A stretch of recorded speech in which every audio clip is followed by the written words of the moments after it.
Good morning, everyone. It's my pleasure to welcome you all for today's Bangalore Valuers Association session. Hope you all had a nice Ganesh festival celebration yesterday. Lord Ganesha is the Lord of wisdom and knowledge and prosperity. Let us continue with our journey as a BVA member in pursuit of knowledge hungry. Over to you, Mr. Ravindra. Please introduce today's speaker. Speaker is yet logging in, so we'll wait. We can't hear you, Mr. Ravindra.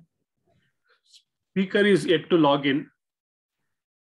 So can we hold on for a few minutes? No, we can't hear you.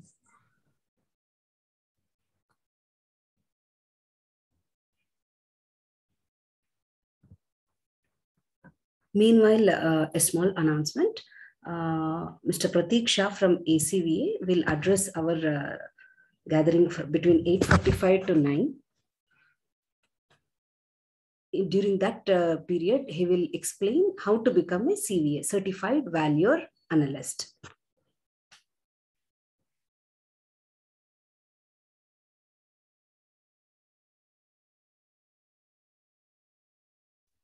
Please give me a minute. I think Mr. Ravindra is having some technical issues.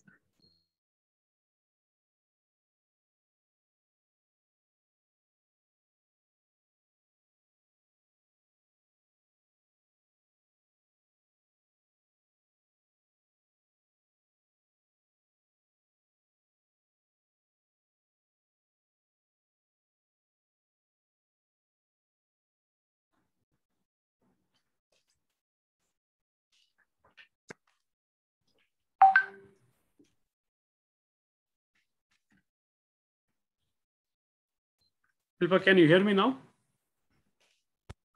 Shilpa, can you hear me? No, we can't hear you. Our other participants.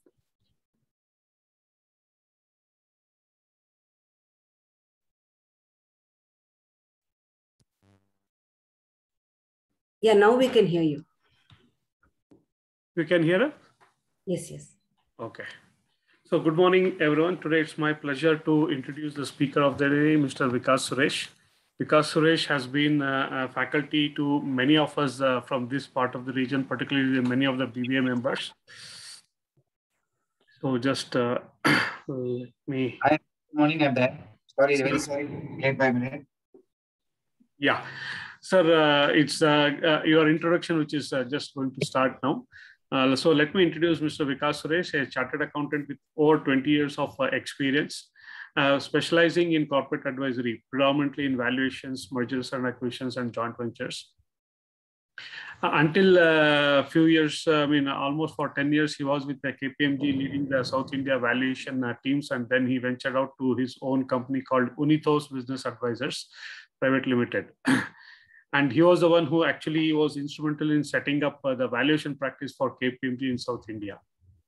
Before KPMG, he has worked with the Murugappa Group as a corporate and a strategic planning team, and went on to become the head of EMA region for the engineering process division. And also he was with the ENY in their corporate advisory practices. His key experience includes, as a part of KPMG, as I already said, he was a reviewer of a portfolio of valuations audited by the firm, and he was he has worked on various valuations across various sectors. Also, he has got extensive valuation experience in the business of equity, brands, purchase price allocations, and wide range of clients on mergers and swap valuations, joint venture situations, acquisitions, divestitures, fundraising, restructuring, group consolidations, regulatory valuations, portfolio valuations, accounting valuations for purchase price allocation, impairment testing, brands, and other intangible valuations. So he is actually a Bachelor of Commerce, a Chartered Accountant, ACMA and CGMA. And also he is qualified in various other things like independent directors with IICA. He is also qualified with a registered valuer exam, but he is yet to take the membership. And also he has completed the certification course on valuation from ICAI, financial modeling course from Terrapin, and a financial modeling course from Gridlines. So with this introduction, I wish to hand over the baton to Mr. Vikas Suresh. Thank you, sir. Over to you, sir. Thank you, Ravi. Very good morning to all. Thank you, Shilpa. Thank you, Ravi. Sorry, I just was late by a couple of minutes. Before we start, first wishing you all belated happy Ganesh Chaturthi to you and your families. So, so am I audible to all? Shilpa, am I audible to all? Yes. Great. So thank you so much, Ravi, for the kind introduction. So as Ravi had mentioned, my background, I was with KPMG for long, supported them in setting up the South India valuations practice. And in specific, when I am mentioning that, I have done valuations across sectors. And I have done valuations across equity, businesses, brands, and maybe assets. So the idea of highlighting this point is when we are discussing about valuation subject today, and we are discussing about various purposes and in specific impairment testing requirement of valuation. Happy to discuss on the topic, and it would be very interesting and informative if we are sharing our experiences. If you have any of your challenges which you face, so we can actually discuss on those areas and then try to have a good meaningful discussion around it. I do have a couple of slides, and we have some poll questions which will come in between, as you all know already. So Shilpa, you may want to guide me in between, maybe in a distributed fashion whenever we want to have this poll topics to be done. Yeah, you want to take it as and when your slide prompts for that?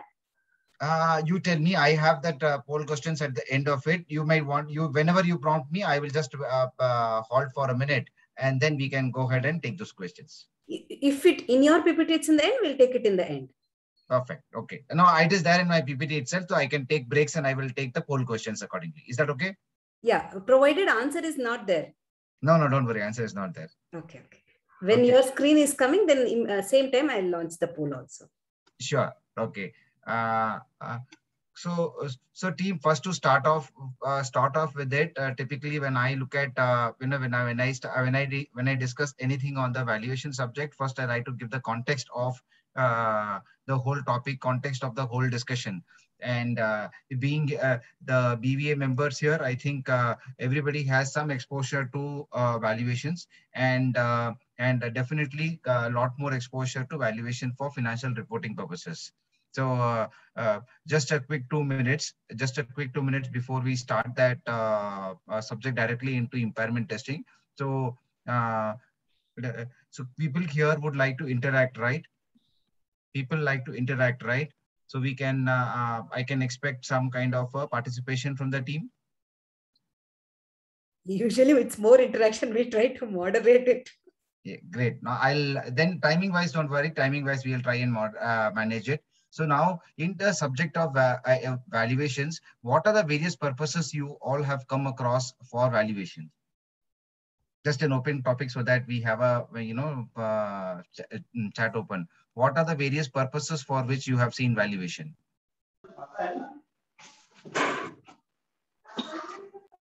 Yes, please.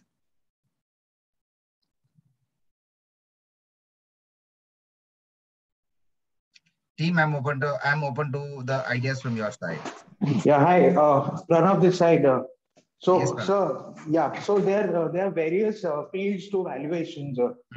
There's regulatory valuations that are governed by Section 247 of the Companies Act, where there's fresh issue, there's mergers, demergers, there's swap ratios. Those things are there, and then there is a consulting side to the valuations where the corporates, they want people as valuers to consult about the fair value and the true value of the company. And then, as you mentioned, there's a brand valuation, which is a big avenue. And I am personally have done some brand valuations for a lot of celebrities. So valuation has got a huge scope in India as well as abroad. It's not a thing that's specific to India. You can be valuing a company in the United States or in Hong Kong. It's just, it's true global. And I feel that options valuation is one avenue which is a huge scope for professional opportunities are there. So ESOPs, for example, so lot of stuff, exciting stuff is happening in valuations, and with these new age unicorns with Zomato getting listed, I feel now is the right time that the valuers are getting their fair due, and purest valuers like Ashwath sir are, getting more recognition. It's because these companies are more of a valuation game rather than, a numbers game, because these are all, companies which have huge losses, and it's very difficult to set a IPO pricing as such for these companies.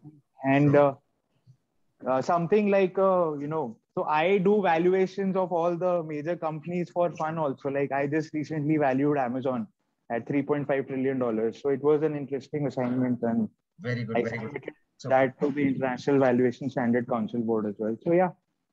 Great. So, Pranav, thank you so much. I think you have brought in a number of subtopics here. When you say valuation, you have done valuation for regulatory purpose, valuation for IPO purpose, valuation for or transaction purposes. And when you said valuation for tax purposes, valuation for IBBI purpose. Yes, team. So anybody else? I think everybody here has done valuation. So valuations for financial reporting purposes. Yes. Yes, sir. Sorry to come again here, Pranav again. Here I have a question, if you allow me. Yes, go ahead. So, so my question is that, is there any fair value in accounting? That's a big thing, because are we even valuing any asset at fair value? See, India's 40 talks about the revaluation model, but it's not a reality. It's far from reality as of now. Yes. Second of all, except for financial instruments, are we doing anything at fair value? Are we actually valuing anything at fair value? Because everything has an option. I am not an accounting expert. It's just my view that if I look at the balance sheet of, let's say, ITC, right? Mm-hmm. So you look at the balance sheet of ITC, nothing is at fair value, which is quite different. I mean, the concept, what I thought that why Indias were introduced was to bring everything at fair value. But if you're giving them an option, then is anything at fair value? What are your thoughts on that? Very good question. In fact, I'm covering this specific agenda point in my presentation today, Pranav. So very specific point, as you said, I have addressed it, how financial reporting looks at valuation and whether all assets are recorded at fair value at all. So there is a slide on that. I would like to draw to that slide. I think you have given me a good lead to that particular subject. I will pin that point and I will come back on this. Great. So team, the idea was just to open up to say that, valuations can have different perspectives. Valuation can be done for different purposes. And when they are done for different purposes, the valuations approaches itself can be different. And their whole analytics around valuation, the whole subject around valuation can vary based on the purpose for which we are doing. So hence important to understand what is the perspective around valuation, what are various types of valuation we are going to see. Pranav rightly mentioned that he himself has seen so many types of valuation, and in each of them we are talking about somewhere, either we are talking about the term fair value. So how does that fair value term connotate in terms of different types of valuation? And in specific, I'm going to specifically refer to impairment testing and business valuation topic in all these areas. And having said that, in the types of valuation, where does impairment testing or financial reporting valuation stand? So we will go into the business valuation, very briefly touch upon approaches, methodologies. I'm sure everybody's aware, but I will just touch some of the key nuances which are specific to impairment testing, which need to be kept in mind. And then when it comes to situation-specific requirements, and if you are looking at financial reporting, you're looking at impairment testing, what are the key points, some of the practical tips which we will come across when we do situation-specific valuations. Intangibles valuations can be for intangibles. So for intangibles, how and what we refer in terms of impairment testing, and some, again, practical nuances and tips will be there. There are 6 poll questions. I'll randomly open poll questions when I see there is no interaction. So that would be my, I would take that liberty from Shilpa, that I would randomly do it to see whenever there is no interaction, the questions will pop out. Is that okay? Yes. Very good. So coming on to the first point, which is the very subject, which is the very point which Pranav was saying. So when we are looking at valuation, so valuation, you can have different lens basis which you are doing the valuation. Pranav mentioned Pranav, you said you have done valuation for portfolio purposes, and Yes, you have done valuation for, let's put it, regulatory, for FEMA purposes. What is the yes, sir. difference? What is the difference in the valuation for the two? So in regulatory purposes, I am a very cautious valuer. I have to be very, very prudent because I am signing on a valuation report. Okay. I cannot be the stories to, numbers guy in entirety. I have to check myself whether the valuation that I'm giving is actually a fair value, and to give you the honest truth, I would, not fair value it as I would like to if I'm doing a regulatory valuation. So this is a fundamental difference that I see when I'm doing a regulatory valuation vis-a-vis a consulting valuation. So Pranav and anybody else, I think I would like people to speak up, please. And I will, every time I will have about 60 seconds for conversation and then go into the topic. So I would want people to talk. Anybody else? So what have you seen as a difference between different types of valuations which you have done in your own approach? So Pranav mentioned one situation where if he's doing regulatory, he will be more cautious in terms of his reporting. He is more, he's more because there is a regulatory angle to it. There's a legal angle to it. So he said we are going to be more cautious. What else? What others have seen?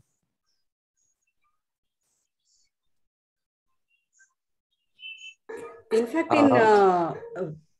in valuations wherein is meant for the management analysis purposes, we dig very deep. The financial model and the assumptions which go in the financial model will be questioned immediately by the other person. It could be acquirer, it could be investor, anything. So whenever any management seeks what we call it as, actually every value is real value. Okay, we call it as real value seeking. So there our foundations, our assumptions should be backed more by research, without which the deal will fail. And the entire responsibility could fall, make or break situation on the valuer. Understood. So there my, core focus is on modeling. Excellent. And backed by research. Very good point, Shilpa. I'm again noting that down. Anybody else? Yes, please. With respect to regulatory valuation, unfortunately, we are required to give a specific value, whereas in case of consultation, valuation for consultations, a range which is more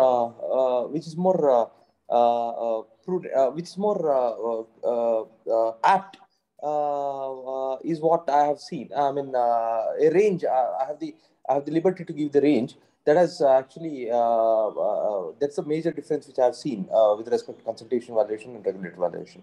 Excellent, Uttam. Very good point. I think that is again a difference in our approach when we do for valuations in regulatory requirements versus when we do valuations in other situations. And within regulatory requirements, in specific, we look at two requirements which have a point estimate, which is either we do it for FEMA purposes or we are doing it for financial reporting, because both the situations require one number to be affected. FEMA says a floor or a cap in many investment requirements. So unless you give me one floor, I will not be able to test whether I am within that or not.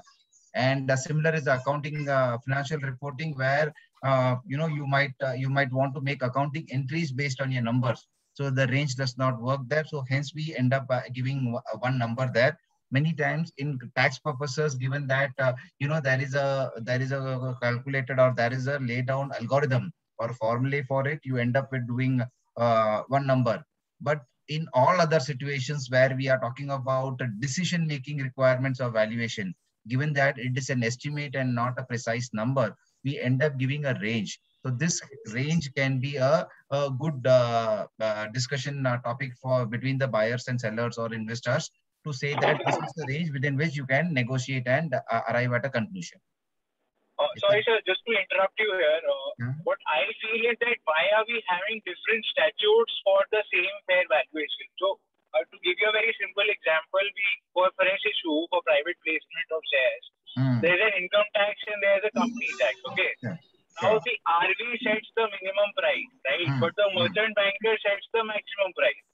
The point is that both should be the same, right? I mean, so why is there that multiplicity of statutes are giving, a thing that is, it's kind of confusing the valuers also. Very good point again, Pranav. I think I'm going to address this point. Yes, yeah, I believe the requirement for different statutes, different statutes requiring different valuations is required because the purposes are different. I mean, unfortunately, the words used in income tax is fair value, whereas it should have been the minimum threshold value in certain cases and maximum threshold. The purposes are completely different. The purpose of corporate law is to protect the interest of the existing shareholders. The purpose of the Income Tax Act is to ensure that the assets are not sold at values lesser than the minimum value. So the purposes are different. That's a reason, although the terminology used should not have been the fair value everywhere in every statute, but the purposes are different. That's a reason, although there might be a same valuer, same valuation fraternity, but there will continue to be different statutes which require different valuations. No, but my question is that the fair value should remain the same, right? If, as on a particular date, if I'm valuing the company, the fair value remains the same irrespective of the statute that the valuation requires to be done. Yes, Income Tax Act, Income Tax Act does not. Sorry. Just I'll finish this point with them, then I'll leave it to you. Turn up the point. Just hold this particular point because my next slide itself, I'm going to address this point. All right. Yeah, because you have a point which is leading me to my next slide. And yes, Uttam, go ahead, finish the point on income tax. The thing is, what income tax is searching for is not the fair value. What income tax is searching for is the minimum value at which assets should be bought or sold, not necessarily the fair value. That is what the income tax is searching for. Perfect. Excellent. Again, Uttam, thank you so much. Parking this point for my next slide, because this is a good lead to my next slide. Yes, anybody else? I think this is the topic I would like to spend some time, because beyond that is going to be on technical areas which we can, which everybody is familiar with. So we will get into case study approach. But I would like to understand people's points on these areas, on this topic. So what is that you see as a difference between the valuations across all subjects, across all requirements?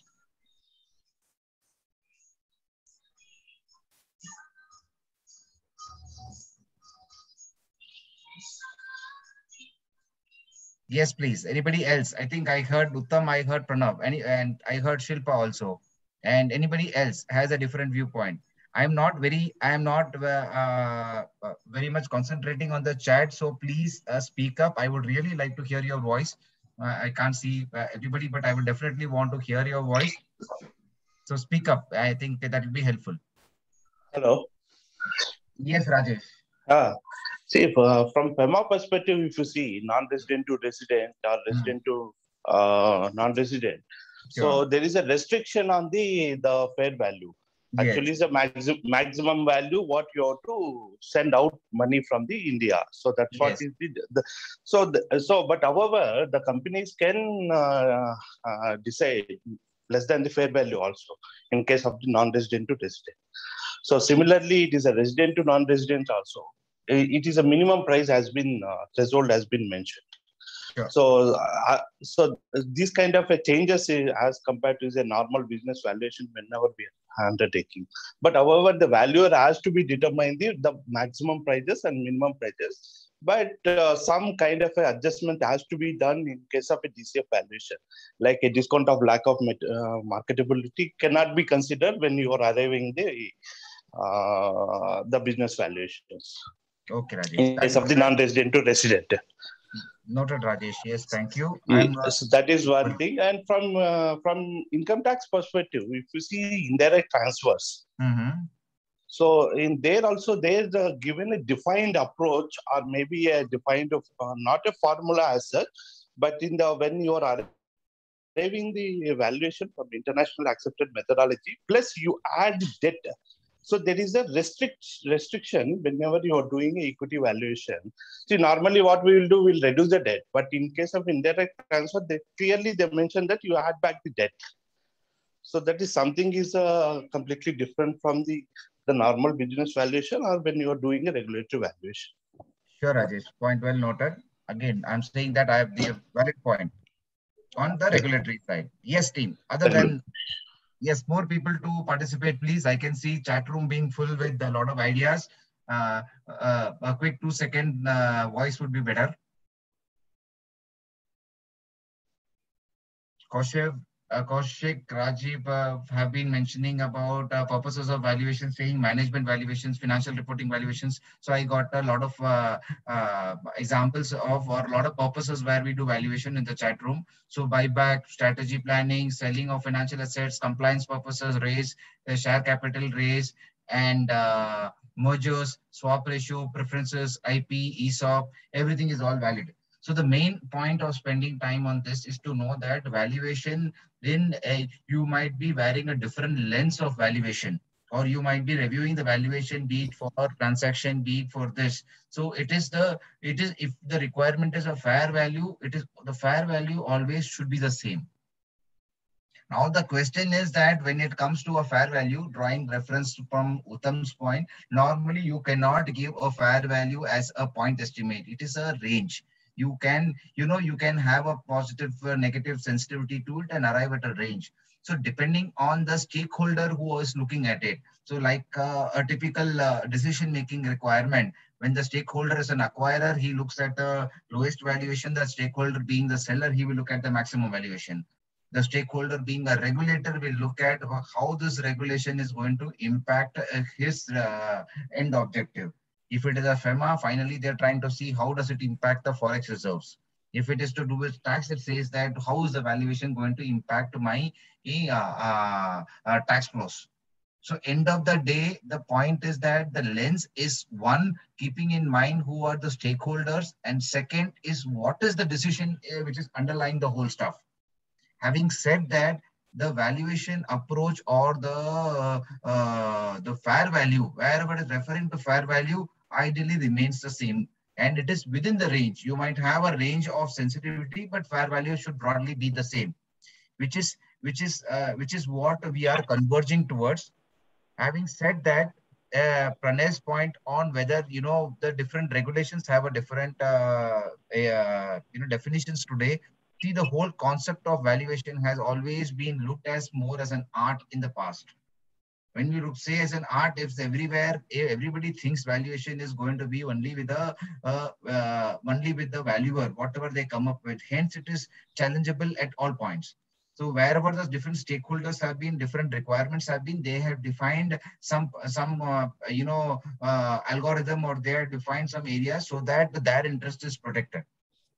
So, so this has been the past. I've been in this field for quite long now. So I've been seeing from the time when we saw the .com and the pre-.com situation where there was no valuation matrices at all. I still remember the first valuation it has done. We drew some reference from some global book saying that this is, broadly what you mean by DCF and broadly what you mean by multiples is what we used to evaluate. And valuation lens also has to be kept in mind the robustness of the market based on which you are getting the information. Because the end of the day, the decision maker would need to know how much weightage to give to a particular approach depending on the underlying information in that. So sorry to interrupt you, sir. I just wanted to ask one very basic question. Do regulators allow a range in valuation? So let's say if I'm valuing a company for the purpose of valuation in private placement, and since RV sets the minimum price and merchant banker sets the maximum price, can as a RV can I give a range to the value? Will the regulator allow me to do that? See, in our past experience, it has been such that regulators, as I said, they may not be valuation experts. So the point is that when you want to know and give them a conclusion, I have tried that in the FEMA itself, when FEMA in 2011-12 introduced an interim provision that valuation has to be done using discounted cash flow method for all. It did not say fair value, it says discounted cash flow valuation for all. And the moment we did that valuation, and in specific, I came across a requirement for a manufacturing company. They were investing almost a couple of 1,000 crores upfront, where the cash flows were expected at a point of 4 years and 5 years down the line. So I could only give a range of valuation. And then the regulator came up with one set of questions saying, you're giving us all these points. How do we evaluate? Can you give me 1 point number? Because all I need to do is from a compliance standpoint, I just need to check whether whatever is the number given by you and what the number taken by the target, is it meeting my compliance? That's it. So for that practical purpose, it is always that they always prefer one number, so that they only check that conclusion number with that requirement. If it meets the requirement, they move forward. Because sadly, in my past experiences, the lawyers and the consultants or consulting the investor, they are fixated on a specific value, which is not a value but the price. And I try to explain it to them that that's not the value but the price. Now, how to counter that in a legal term, because they say, okay, show me where it's written. So that's where we get in a fix that, okay, fine, I can't show you where it's written. It's my judgment call. So any views on that? So Pranav, I will touch very, very briefly on that, because I will again focus on the topic of impairment testing for me. But very, very quick answer to that question is, see, this comes up in many of the situations, because everywhere valuation is more, as I said, that it is not being regarded as a science. That's no formula to it that people, all valuers will get the same number. Hence, when you are speaking to them, every decision maker has some intuitive number in his mind, which needs to be tested. And the role of valuer here, again, in my limited experience, I've seen that, when we take up these things, first we test whether it falls in my fair value range. And if it is falling within my judgment of fair value range, then I'm okay with taking that approach. If it doesn't fall within that my fair value range, I don't think anyways you can be pushed, because you will not sign that number. Thank you. Thank you. Great. So this whole area of the open question was to bring out these elements of subjectivities around valuation. So the significant part around the perspective of valuation, that it is highly subjective. Every person thinks a different number for its business. A promoter believes that his business is valued for the effort he has put in, for the the hard work he has put in for so many years. So there is an emotional quotient to the valuation. And the investor, if it is a fundraise, an investor looks at two angles to valuation. If the investor is a pure play, a long-term investor who looks at return, so for him, it is only the economic valuation which plays a role. So he wears the lens whether, what is the investment today, what is the return I will get out of that. And the new set of category which has come in now, which is the private equity, venture capital investors. So for them, what matters most is not the emotional value, not the economic value. It is the realizable value for them which matters. So for them, irrespective whether you are profit making, loss making, it is that if I invest in a company today, at the end of 3, 5, 7 years, when I want an exit, what is the multiple or what is the valuation at which I will be able to exit? So they look at a perspective of exit valuation or a realizable valuation for them. So at the end of the day, the valuation is a valuation has to be looked at with the lens of who are your stakeholders and what is the purpose of valuation. Because within the range of fair value, you will have to explain the rationale of your valuation basis the lens which has to be looked at. Based on the stakeholders, because that is a language they understand. It is like, end of the day, when, when we look at an audit report is made based on a standard, based on a set of, rules, which initially, if you understand that the origin of audit must have been that, people were reporting the financial numbers, but their financial numbers were not speaking the common language. So somebody will treat fixed asset depreciation differently, somebody else will treat it differently. So if I have two balance sheets, I could not compare. Hence came uniformity in language. First came uniformity in language with the Indian standards, then the Indian accounting standards came in. Then we said more and more companies going abroad, people want to refer the same balance sheet globally. So then we said we are aligning ourselves with the global standards, we are aligning ourselves with the global approaches. So it is all conventions, right? You can follow different conventions for the same accounting. So when we are aligning ourselves to a common convention of reporting, so that your numbers can be referred in the same manner, or it can be referred with the same logic by different set of people. Same is the case. Valuation is more at an evolution stage today, where I've seen it, as I said, 20 years back when we did valuations, I saw valuations being more as a very crude form, buyer, seller, and the definition of fair value was what people understood. Willing buyer, willing seller, fair market value, arm's length transaction. on all knowledge. But then over a period of time, as we keep moving forward, I see a lot more of deliberation, debate, discussions happening, and there is a lot of conventions being built. And that is what to some extent is where we are heading towards when we are bringing in different requirements of valuation under one roof. So the critical conclusion of this slide, or the critical starting point here is when you do valuation, it involves subjectivity, and that subjectivity has to be understood in the lens, in a specific lens. And what is the specific lens we are going to discuss now is the impairment testing. And when we talk about impairment testing uses impairment testing uses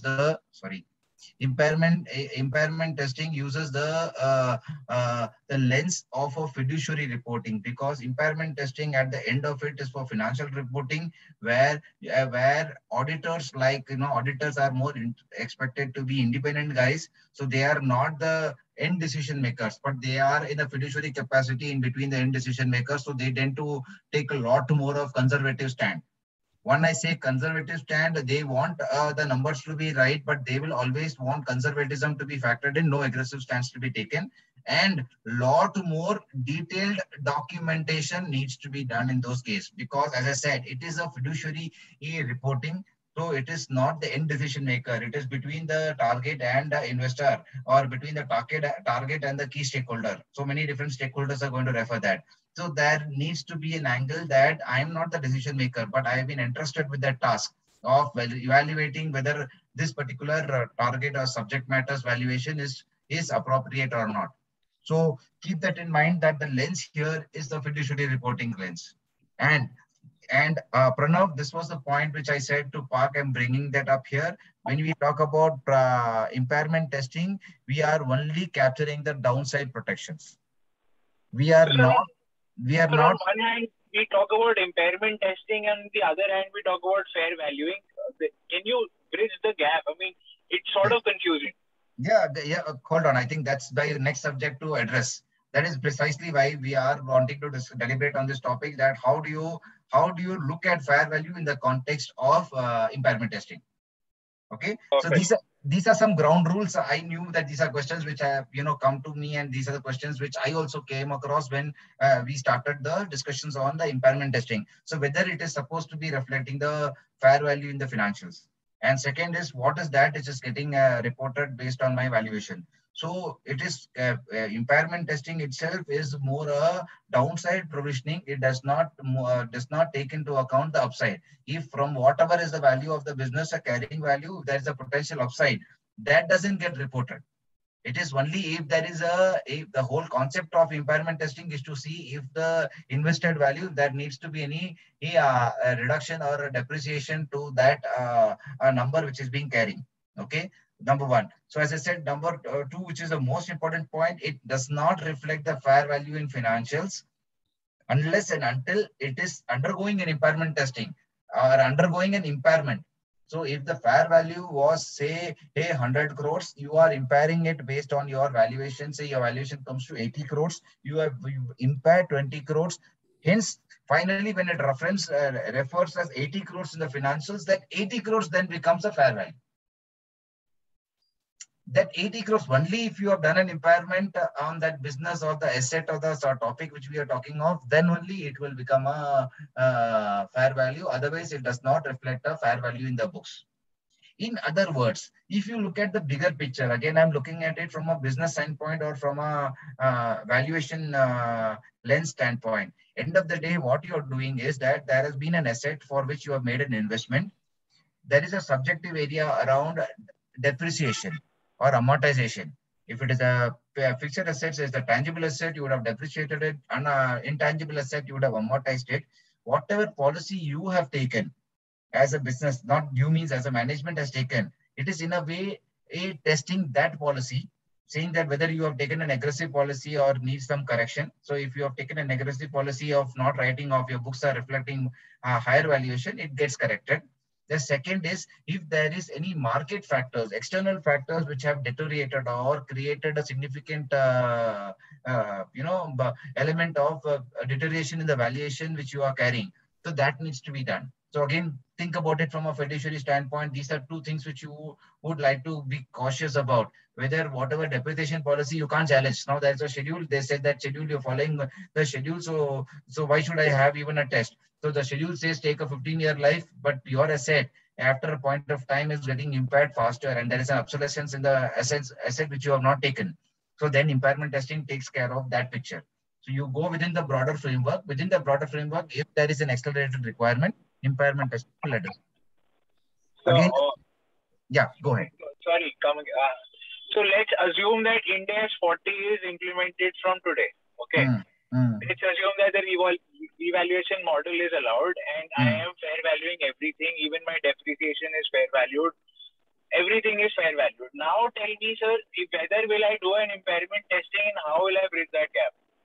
See, when you are doing fair valuation reporting, complete fair valuation based reporting, okay, which is what many of the subjects now we are doing it selectively for a few assets as per India's or IFRS. Okay, some investments, some assets, the managements are taking view that we will do a fair value. The moment you do fair value every year, you are writing up and writing down the valuation based on the reporting date. So there is no question of an impairment testing in addition to fair valuation, because by default you are doing a fair value. So it is a upside or downside, the reporting is happening on that number. So the impairment testing concept is only coming in situations where you are not fair valuing, you are carrying the assets in the books at an historical cost or an investment cost. So, but all the major companies, you look at the balance sheet of ITC, they're not fair valuing anything. So, Pranav, yes, Pranav. So the topic of discussion is not why people are not following it. Whether they are following fair value reporting and they are reporting is the question. So you have a different question. It is not if they are today's framework does not ask you to do mandatory fair valuation of all financials. We have not reached that stage. So businesses. Why do you say, sir? Why do you say that we have not reached that stage where we can't fair value every asset? No, it's not that we can't. We don't need to require, as per current regulations, there is no mandate for us to do a fair valuation of all the assets in the balance sheet. You can selectively do as per the accounting standards, and once you select it, you can continue to do it that way. So, Pranav, your point would be valid if we are mandated that mandatory you are required to fair value all your assets and come up with the fair value of all assets on our balance sheets.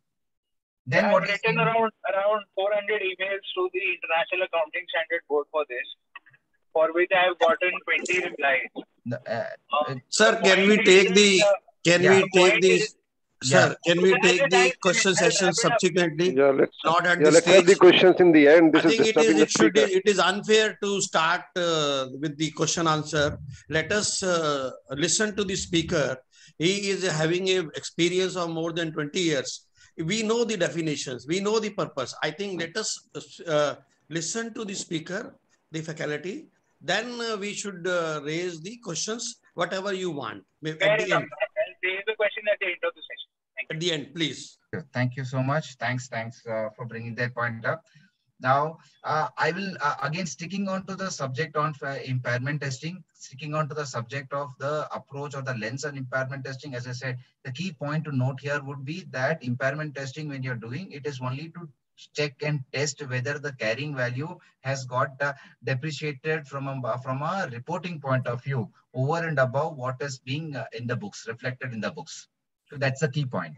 Now, in that context, the valuation can be looked at, the various points which we just now discussed. I'm going to summarize. So introduction to the valuation can be based on first understanding what is the core objective. And when your objective is to do a fair valuation, keep in mind that fair valuation is not necessarily the price. The price is what I might tell you. The fair valuation of Flipkart was $X billion.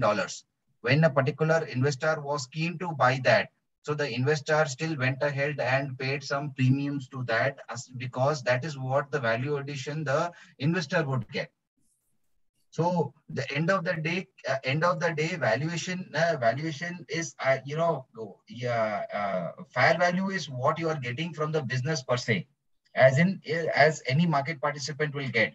And the price is what a particular investor is getting because of additional synergies, because of any specific value creations which he's able to do to that asset. So when you are doing valuations, we need to keep some of these elements in mind that what you pay and what you get are two different elements. What you are paying today is, that it's the value that you are able to negotiate with the seller. And what you are getting is the business cash flows plus what is the synergies you are able to make. So when we are doing a sell side valuation versus a buy side valuation, we definitely keep this in mind. The seller always wants to keep in mind that what he is giving in is what the potential things which buyer will be able to get. So the valuation for each buyer might vary for me. And the key other point to be noted in mind is that we cannot arrive at valuation as a precise number. It is not even today, it is not reached a situation that it is a science, because the process to it is not defined. The process to it is only the broader approaches are defined, only the broader approaches are aligned, yet we don't have a set process saying that when you are doing a valuation, follow A, B, C, D, E the assumptions and you will get to a conclusion. So that is not defined yet, hence it may not be accurate. It involves discretion still. It would definitely need to be kept that in mind. And the other element which we have seen is that the same valuation we can arrive at using different approaches. Or with the same valuation comes a different valuers. We have seen that, I've seen that, situations where a valuer has used a market-based approach and reached at a conclusion. We have done cash flow-based approach and reached at the conclusion. Somebody else has done the pricing minus the transaction value minus premiums and discounts, and they have reached at a number. So when it comes to that, there could be multiple ways to reach that. So it need not be that I have done DCF, you also have to do DCF. No, that's not required. You can do different approaches, but point is that the fair value concept remains the same. The underlying core objective is to arrive at a number or a range of value which a willing buyer, a willing seller, a willing buyer will pay to a willing seller with knowledge of the market and having all information to its access. And it is not a desperate situation in either places. So if that be the situation, that be the point, you can reach to valuation using different approaches and come to a similar conclusion. And as a valuer, as an independent valuer, normally when I'm saying this, it means that we don't restrict our approaches to one valuation methodology. I do more than one methodologies to arrive at a range and then corroborate the valuation based on that. So that if somebody is doing different approaches, I am aware and I am analyzing that what are the reasons for variances between different approaches. So if I'm doing it for FEMA purpose, if I'm doing it for any purpose, I will definitely do this and see whether broadly I'm in the range. And keeping that range in mind, keeping the stakeholder, I know that the stakeholder is motivated to take a conservative call in this particular direction. So I am okay to take if it falls within my fair value range. If it is within my range and it addresses the stakeholder requirement, I normally do the analytics, present the analytics around it, say that this is the range, hence the point of the range I will conclude as a valuer based on my understanding is the particular point number, if I'm arriving at a point number. So, and when you do this, when we are saying that it is subjective. The moment you talk about subjectivity, there needs to be a lot of research and analysis which goes into it. So there could be a valuation. You can just take a 3-year financials and do, historical average and present a valuation. That could be one simpler approach of doing that. But the point is that whether that is reflective of the future or not reflective of the future, that needs to be tested. Again, giving an example here, I was valuing a power plant in way back from 2015 to 2019. Every year the regulations have been changing so dynamically, and dynamically in the sense that to the extent that it is not only impacting the realization, it can also impact the going concern of the business. So if when there were coal-based power plants where they use coal and they generate energy, and suddenly the Indonesian market revised the prices of coal, saying that you are not allowed to sell coal at lower than the international prices overseas outside of Indonesia. The whole agenda or the whole business models initially were built on the point that I will generate power in India with realization based on India and get the cost of generation based on coal cost, based on cost of mining coal from Indonesia, which was very cheap. The moment the whole thing tilted, saying that you have to export from Indonesia only at fair market prices, the entire economics changed. Hence, you need to be, historical alone need not be a reference point. We have to do a lot more research and analysis to each valuation assignment. You have to be inquisitive, how, what, where, why, we need to be clear about that. Many of you would have heard this example from me, but I'll repeat it for others who have not. Say, for example, I'm giving a case study which we did valuation for a mining company. When we are doing a valuation for a mining company, initially, we were asked to value a mine, which is they're saying mining operations is going on, so value it based on cash flows as an operating asset. We said, okay, but somewhere the comfort factor was not there. We said we want to go for the visit. So they took us for the visit. And then when we went for the visit, we saw it was a barren land. So we could not see any operations going on. So we insisted on saying that, okay, show us where the operations are. They took us to one corner of the land, and there were, 2 digs being done on that land. And they said, yes, sir, this is the operations we have started. So then they said, okay, this is, where is the mining equipment? Where are the assets? No, we are just digging it right now. So that is the definition of mining operation. So we got more inquisitive. Then, while management, was there, while people around, we were trying to understand, and then being more inquisitive. So generally, we raised a point to the person who was showing us, saying what happened to that notice, the show cause notice, which came from the government. Saying, no, sir, that is all done. Government will give us the mine back.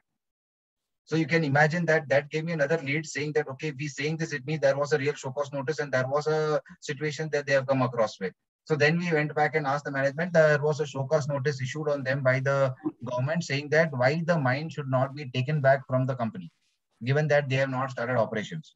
So that was such a sensitive subject and such a sensitive topic to sign off a valuation report for a mine which was called to be operational, but it did not have any operations, for a mine where the mining rights itself could have been revoked by the government. So at least as a valuer, I should be addressing many of these points. When I'm doing all that, it was just because of pure inquisitiveness we do. Given subjectivity, it is the onus on us to ask as many questions as possible, ask as many detailing as possible, and try to corroborate information from different sources so that we get our conclusion, our decision making right. So end of the day, when you look at a valuation, it is that you have to put yourself in the shoes of buyer, seller for sure.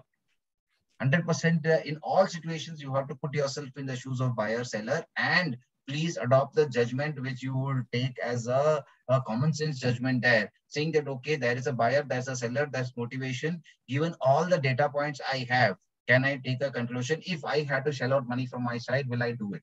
And that is what will be the final test for me from a valuation point of view. Now, with the specific context of impairment testing, and I would do all these analysis, research analysis will be more a key point for me, because in case of impairment testing, again, auditors look for support. So they need defendability. If tomorrow they are challenged, they need defendability. So we have to support them with a lot more research. And many times when there is no science around it, it is more applied science. Applied science, as in you are trying to say that in the past, a lot of these transactions have happened at these particular prices and investors that done this. We are more and more doing an applied science approach where we are going back and analyzing what was the rationale behind this. What is the reason behind some of these assumptions being taken? And then we are trying to build that if you take these kind of assumptions, you should broadly arrive at this range. And that is where from an art, a pure art, saying that I imagine this is the valuation and I'm trying to draw a painting around it, to a science which gives you an input-output ratio, where absolutely from an input and output, there is a connection. It goes to a situation that you have based on your repeated application of a concept, based on repeated application of your valuation experience, you come to know that this is the kind of approach you need to take for these valuations. So whatever you are hearing of in terms of, where is the comparable companies approach, you take a market-based approach. The market-based approach is just a shortcut approach to this applied science. Because end of the day, market has valued this business based on some algorithm. You are just applying that algorithm onto your business, you are getting a valuation. I am a strong believer, I'm a strong supporter of the point that from a valuation point of view, having done it for so many years, valuation is more an applied science. So people who have done it for years and years, it's like a manufacturing entity which has formed a approach to manufacturing a product based on years of experience. The know-how comes there. So valuation is built on a know-how. So which is where the entire application of science comes in here. Because end of the day, you are still following a model of a discounted cash flow. You are still following a market multiples approach, which are the formulas are scientific. Formulas are not arbitrary. You know that DCF is this, and so if you discount it, you are getting a present value. What goes into the DCF makes a difference in the valuation, and which is where is an application of concepts. Quick summary on the different measures of valuation. Again, drawing reference to a lot of discussion which we have had, and thanks to Pranav and Uttam and Shilpa on that particular point. When we talked about different subjects of valuation, keep this in mind that fair value always remains the same. Yardstick is a fair value. It is based on the lens of the buyer or seller. It could vary. If it is the lens of the seller, he would like to have a transaction price which maximizes. Just case study example where we see Flipkart. Flipkart as an example wanted a transaction price, which is the maximum. So they knew that these are a few stakeholders for whom they can give maximum synergy benefit compared to others. So then we are talking about a transaction price which will include the fair value plus all the potential synergies will go into the transactions. The second, even from a seller point of view, seller point of view, transaction price will give him all the synergies. The least he expects is whatever he has invested. If he has invested above fair value, he would like to have at least that fair value from his point of view, at least the investment value from his point. So for a seller, I'm giving different numbers just to relate to that. If the fair value of the business is 100 crores, for some reason, he has valued it, and at the time of investment, he valued it at 120 crores. So he wants at least 120 crores, even knowing that 100 crores is the fair value. And he would like to maximize. If he can go to a seller, go to an investor or a buyer who can give him anything above 120 crores, he will be very happy. That is a seller's motivation of value. Buyer's motivation of valuation is complete opposite of that. When a buyer is looking at it, for him, the best situation is to buy the best asset at a forced liquidation scenario. To get that business very raw cheap and then turn it around overnight and bring out the cash flows from that. So if I'm able to buy a Daimler asset for a forced liquidation, and I know that the moment I use the Daimler brand and I do certain changes to that, I can immediately turn it around to not fair value, but much more than the fair value of that business. So that is what the buyer looks for, and which is what normally a lot of these, restructuring houses look for. They buy the asset and they try to restructure the assets to maximize the value from that.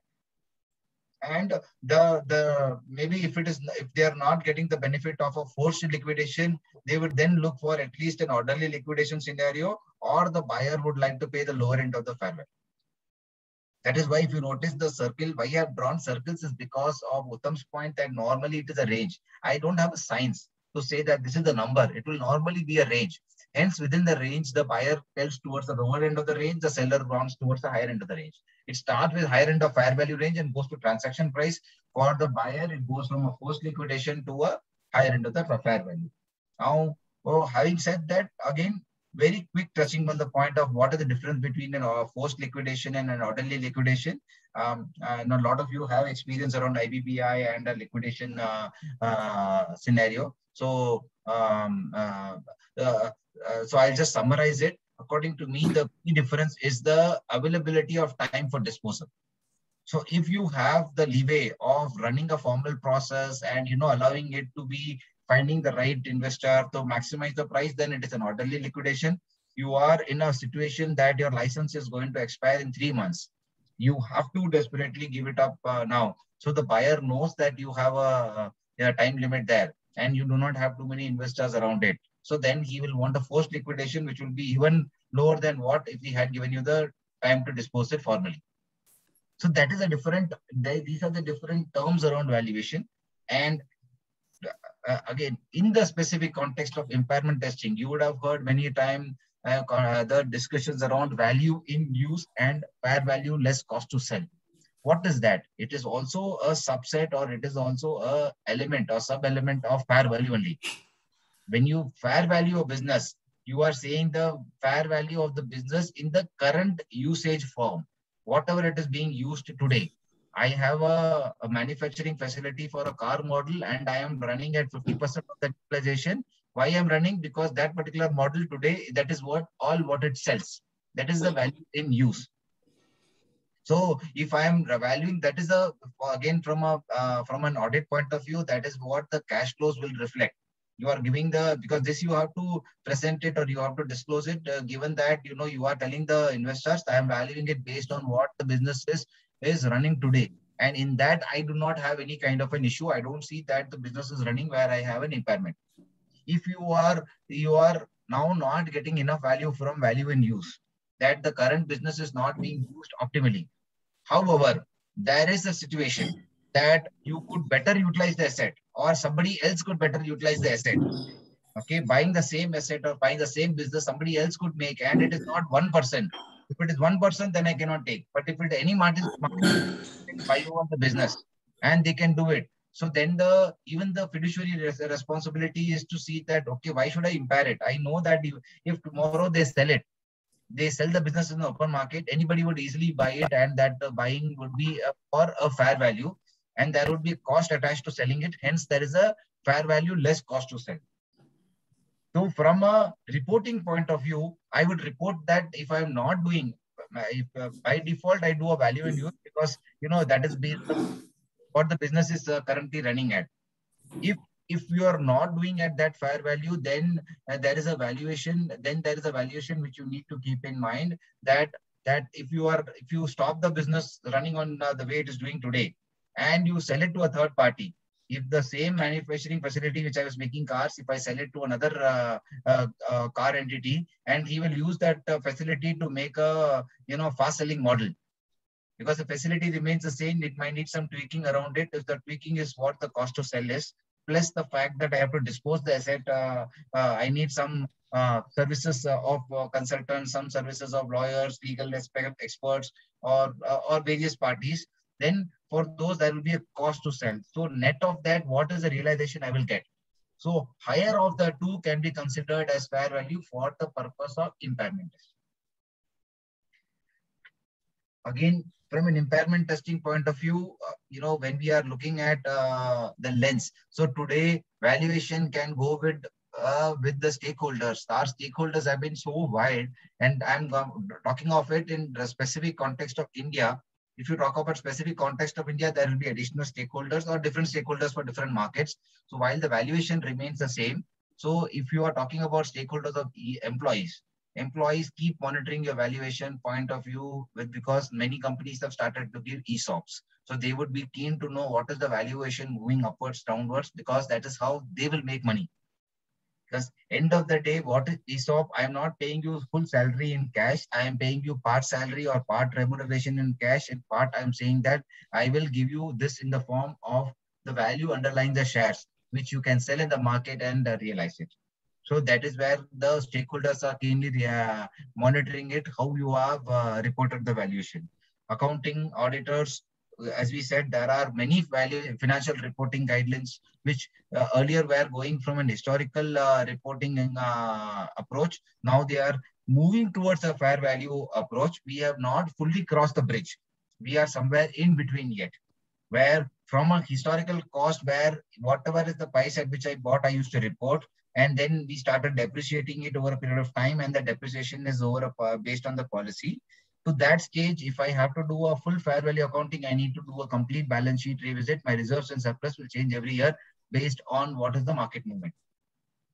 So we are somewhere in between that, at least for some select items, which we know clearly that valuation can be done with reasonable certainty, and it is more practical and relevant for investors to have updated numbers compared to the historical cost. For those items, we are slowly moving towards a fair value. Independent directors have more and more started asking fair valuation because they have a lot more responsibility placed on them. So when they may not necessarily be experts on valuation, So when they are getting into a transaction, or they are evaluating many of these things, they need a supporting from third party, saying that, okay, that, as I said, it is an applied science. So they have not applied that and they have not come through that. So they want somebody who has done this application many number of times, and they want to endorse their view based on whatever has been coming up as references. Minority shareholders, again, coming more and more activism is happening around minority shareholders when listed companies are doing transactions. So there is a need for an independent valuation. There are courts which ask for valuation for dispute purposes. So there are IT authorities, which we already discussed. IT, I'm referring here to income tax authorities, which require so that the tax outflows are not being compromised. Then media is always very, very actively looking at what are the moment on valuation, because in addition to the economic valuation, there is a element of perception valuation which is coming in, or a technical valuation which is coming in, which is over and above economic valuation of underlying businesses, which is more to do with the timing element of the value. So if you are doing a valuation of a business, you know clearly that they are going to go for an IPO or in short point of time. For you, time to liquidity is less. So then that element, you would want to quickly grab that opportunity. Many of these people have made money by investing at the right timing. So media is very active in terms of providing that information, because that is what gives them the higher value of reporting. And regulators like SEBI and RBI, we are all familiar that depending on the subject of valuation, depending on the object, they are again in the fiduciary capacity. So they would like to ensure that their stakeholders are kept well informed. Impairment testing in specific comes at the role of auditors or accounting or financial reporting. So it falls into the stakeholder of accounting and reporting. When you can keep this in mind, this is a very tricky subject of accounting reporting, because all other stakeholders are depending on these auditors, because they rely on auditors for the numbers which are there, and any question they have, unless and until they have a reason to believe that there are some abnormalities or there are some compromises, they will tend to rely on the auditors. Hence, the role of valuation for audit purposes or for impairment testing purposes is quite severe. And there is the auditors definitely tend to play a critical role in evaluating a lot of the assumptions, and they normally push us for a lot more supporting underlying these subjectivities. So wherever there are significant subjectivities, and if the sensitivities to the end result is high, they would seek representations accordingly. So that is the reason why in impairment testing valuation, we tend to have a lot more of sensitivity analysis and documentation. Now, before I go into the types of valuation, I would want to have a 2-minute chat. Yes, please. Till here, when we are talking about the subject or the context of valuation and the perspective of valuation for impairment testing. See, as I said, being an applied science, the significant part or the time I spend on getting the context right. Once my context is right, then the valuation approaches, methodologies, nuances are all going to be a straightforward application of those concepts. Any thoughts, any points from people on this subject of impairment testing as a perspective for valuation? And I would place the time, keeping in mind the earlier feedback, I would place this time, now it's 8:38, maximum of 5 minutes, 8:43 is what we will discuss. Yes, please. Chat room open. Quick one. Participant-specific synergy value should not be a part of the valuation, fair value, right? Rightly said. As I said, when you talk about fair value, it is a neutral value that any market participant can give. When we say participant-specific, it is something which is very, very specific to that particular participant. I am a manufacturer of pharmaceutical companies. There is an asset come for sale which manufactures, which is selling the facility. Okay. And today I have a situation that there are 5 bidders for those facilities, and 4 of them are looking at those facilities as, a good market entry position, a very good commercial proposition there. I am a guy who's running at 110% of my capacity utilization. I'm quite desperate to buy that asset because I need that capacity for me to do it. What is that I would do? I would fair value the business. I would look at what is that the premium which all these market participants would give. So they would give a premium to that based on what they see the commercial opportunity over and above fair value, because they are in a bidding situation. But I am more desperate than them, because what they are losing is only a commercial element of, an investment opportunity. What I am going to lose is my customers. I might lose my business. So that the benefit I am going to get is that I might be able to leverage this better. I might give a 20% premium over and above what other market participants are giving. So when I talk about fair value, I have to talk of fair value as what any market participant will give. I should not consider this additional 20%. I hope I was clear. Just one point. I think others also would like to know whether only registered valuer can take up this kind of assignments, or any chartered accountant experienced in this impairment testing can issue. What does the law mandate? Okay, there has been a lot of discussions and debates around it, including opinions given by various organizations. Okay, I will restrict it to my point of view and what I'm seeing in the market. I have discussed this with many people around. From a Companies Act point of view, registered valuer today stems from Companies point of view. Companies Act point of view. Companies Act point of view says that for Section 62 and certain defined sections, you do valuation as per valuation has to be done by registered valuer. And normally impairment testing is coming in from an accounting standard. It doesn't come in from the Companies Act. While Companies Act mentions that all reporting, that accounting standards is part of the Companies Act requirement, saying the company has to comply with accounting standards. When you say comply with accounting standards, Companies Act makes a specific requirement for auditors to certify that the reporting is in compliance with all accounting standards. So I then go to accounting standards to refer whether there is a mention of registered valuer. Accounting standards today have not mentioned anything about registered valuer. It talks about valuation, fair valuation. So there are larger organizations I have worked with. Larger organizations have a very robust in-house team. They do the impairment testings themselves. So there are two views. One view is to say that because Companies Act says that all companies have to comply with the accounting standards. Hence, accounting standards requiring valuation should also be done by registered valuers. There is a second school of thought which says that Companies Act just says accounting standards have to be complied with. It doesn't say which valuer has to do for accounting standard. So anybody is free to do a valuation there. Normally, as I said, given that it has to be relied on by the auditors who are following a fiduciary capacity, auditors normally like experts to do it because they want a robust documentation than a qualification. They want somebody who would have the right applied knowledge on that subject, because that's what gives them the comfort. And end of the day, whose neck is on the block is the auditor. And auditor's neck on the block, they want to rely on the person who will be able to give them the maximum comfort on the valuation. So, to add to that, I think it's more of an independence issue also, that a registered valuer has to be independent, right? So a registered valuer being in independent position would give a fair value. What are your thoughts on that? Sure. See, the point of independent valuer it's not necessarily restricted only to registered valuer. Even a normal valuer. Okay, I will put the context with my own example rather than creating controversies. I am not a registered valuer, but I do valuation for all these impairment testing purposes. Simple point is that a valuer needs to be independent when he is giving it to a fiduciary reviewer.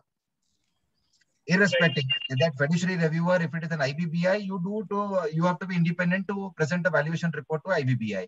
If you are presenting it to SEBI, you have to be independent to present it to SEBI. So the requirement to be independent to do a valuation, if your opinion is independent, you have to be independent valuer. So just to nothing to do with registered valuer there. Sorry, Pranav. I'll just complete that. The point of independence is applicable to the mandate. If the mandate is to do an independent opinion, then the valuer has to be independent. Now, within that, whether it is a registered or non-registered valuer, limited point I have seen is that registered valuer in Companies Act has a specific mandate where it is required. And there are a lot of open areas where it says that only a valuation is required. It doesn't specify who's to do a valuation.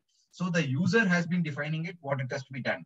So I have come across situations where impairment testing valuations have been done by non-registered valuers also. So today, as we speak, many of the big fours have taken, many of the big fours have also accepted non-registered valuers also. Yes, please. One question, Vikas, you said about the valuation by internal team as well. Yes. So this impairment testing affects the P&L also and subsequently the taxation part. Yes. So how often, I mean, the Companies Act allow such non-independent or internal impairment testing? Okay. Now, a quick answer to that, as I said, there is when it comes to the valuation being done in-house by in-house teams. Again, you can keep in mind the fiduciary reviewer takes a view whether he needs a third-party opinion to endorse it. There are many situations that impairment testing is done more as a exercise where we know clearly the headroom is very high. So if you're talking about a CGU which has a 1 billion valuation, okay, or there is a recent transaction in the CGU at a 1 billion valuation, and you are valuing a particular asset which is worth $10 million. You don't need I think fiduciary reviewer is still okay to take the call based on an internal valuation done by the management. It depends on the materiality. So they take actually how rightly said, is this materially hitting my P&L? Because if it is going into an impairment, if it is hitting my P&L and the stakeholders will be reviewing that, in those cases, my experience is that any fiduciary reviewer will ask for a third party. Normally, where they accept the management view is where they see clear headroom that anybody who comes in will not be having an issue. So there are very obvious situations where you don't need a third party opinion. I think that is the place where they take a management's view. And wherever that is impacting the P&L, wherever it is impacting different stakeholders, normally auditors will insist on a third party or independent view. So, sir, as you mentioned, valuation is an art and the dean says valuation is a craft. So in your vast experience, what are the things when you do an impairment testing that you should not, miss out? Okay. So I am coming to that point as the next subject of valuation as a entire detailed things. I will touch on the key nuances. I have detailed nuances. I will move forward. I have overshot my time on the questions. But I will definitely address this point because my presentation talks about it. Is that okay? Yes, sir. Yes, sir. Perfect. Shilpa, on this note, you want to take one poll question? Yeah, sure. First one? Yeah. Is this the right one? Go ahead, go ahead. Yeah, that's fine. I see some of the questions, the way they have been framed is on the concepts and some of them are giving examples and asking an application. So please read it carefully. The first question to all, Peter, while testing an entity for potential impairment, what are the balance sheet figures you will compare? Now that you know that, there's a different prices, valuations. So you have heard of the term enterprise value and you have heard of the term equity value. So how do you compare it? Total goodwill, total assets, goodwill, total assets, and net worth. Total assets, net worth.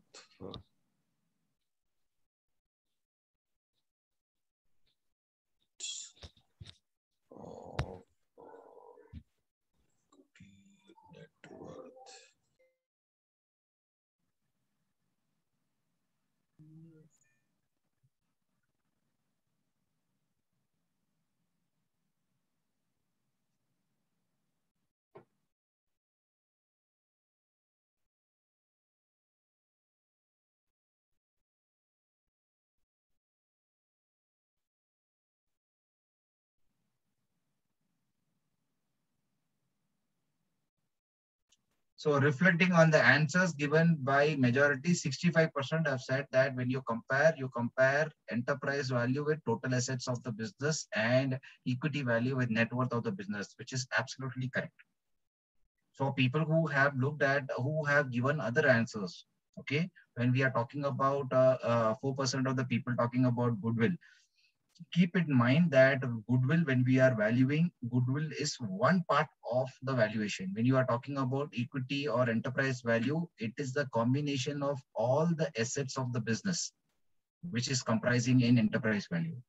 So, so when we are talking about all the assets, I mean that all tangible, intangible assets, people, processes, everything put together is what gives the value to that business.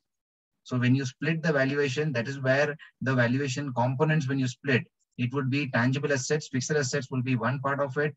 Your intangible assets, whether recorded, not recorded, your brand, your trademark, goodwill, because today we don't record in the financials, they will be second part of it. Then there are additionally some business, some value in the business, in the cash flows, which is coming from future prospects of the business. So, for example, if I am investing in say Baiju, so good portion of Baiju's valuation is coming because of some portion is coming because of the physical assets they have, which will be very minimal. There will be some portion which is coming on account of intangible assets they have already presented, where they have acquired and recorded in the books as brand and all that. That is another element. The future prospects of the business which people are investing in will be significant, which is what reflected in the form of goodwill. Hence, it is not goodwill. When you are looking at enterprise value, you have to look at enterprise value with the total business value. And when we are looking at equity value, which means after paying the debt holders, which is what is remaining to equity holders, and hence you look at it with the net worth. I think that answer was correct. Okay. So now, actually, Mr. Vikas, we have a small announcement, as we have mentioned in the flyer. There is a certified valuation analyst course, which ACVA Mr. Pratik will be announcing now. And this course, Bangalore Valuers Association has entered into a negotiated term just for BVA members. So I would like to just take a small break from your session and then introduce this CVA. Sure. Over to you, Mr. Pratik.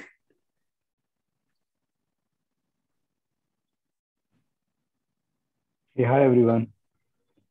Thank you, Shilpa. Thank you, Vikas. Sorry, Vikas, to be interrupting in between. Go ahead. Yeah, so thank you everyone for the opportunity to speak today.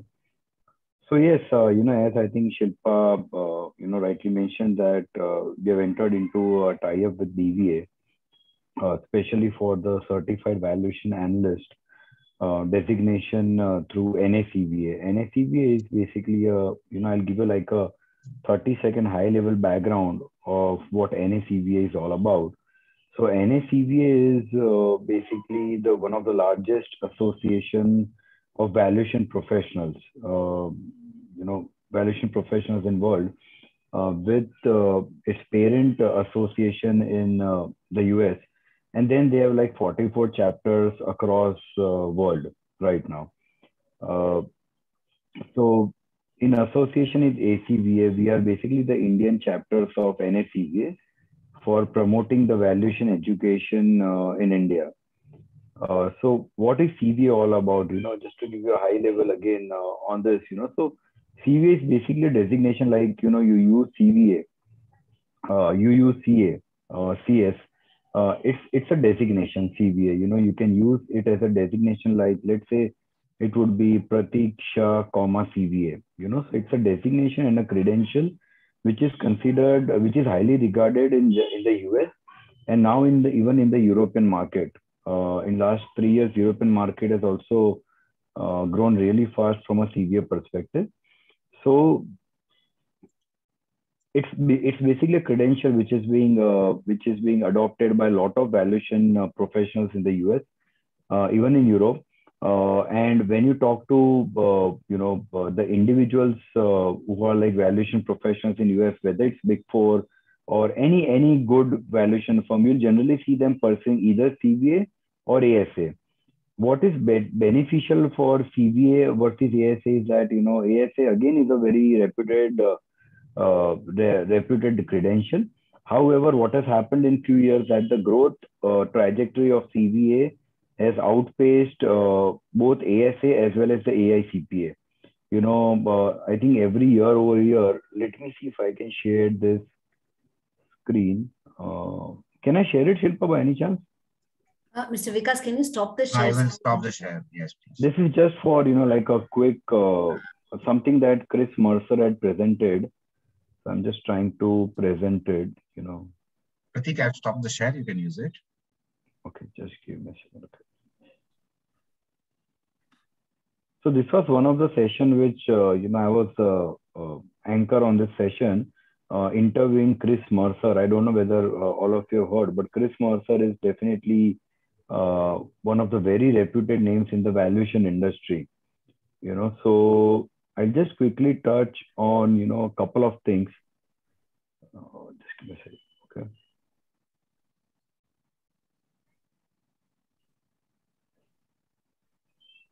So NACV has grown to become the largest business valuation credential organization in the US. Again, NACV is said to be a global model for education, training, credentialing, and recertification. While, as I said, the comparison is directly between NACV and ASA, ASA has diverted the resources from business valuation discipline to other disciplines, and NACV has heavily focused on business valuation and financial litigation membership. So if I just go towards, a critical piece of CVA, so if you see the number of members, if you see there, so NACV's credential appraiser base has grown from 2808 in 2010 to 6,075 in 2021. So when I say 6,075, it's a standalone membership count of a single year. Cumulative, it has grown, I think, around 35,000+. Now, just touching on a quick note on the difference. So I'll just see if I can. Yeah. So the difference of what NACV is, so you require a 2 years experience for non-CPA candidates. It has an optional 5-day training program. So in India, we don't do 5-day training program because all our trainers are from the US. So we do like a 45 hours to 50 hours training program. Then we have like a case study of fair market value report review. So you basically attend a training. Okay, then you clear the exam. Then you have a case study which you need to submit it to the jury. Jury will grade your case study, and then you become a CVA. So the credential process is very robust. There is like what has happened well is that, versus ASA, AICP and NACV has grown because it is more of a user-friendly, examination, and it is more of a practical-based driven approach. So this is just, a high-level update.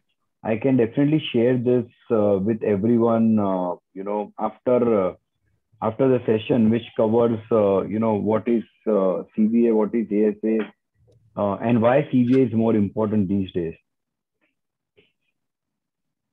And then I assume that there would be questions that what's the benefit that someone will get if he pursues CVA. So in India, unlike in US, US is not regulated by any specific body. You need to have probably a CFA, CP, or an MBA as well to perform valuations.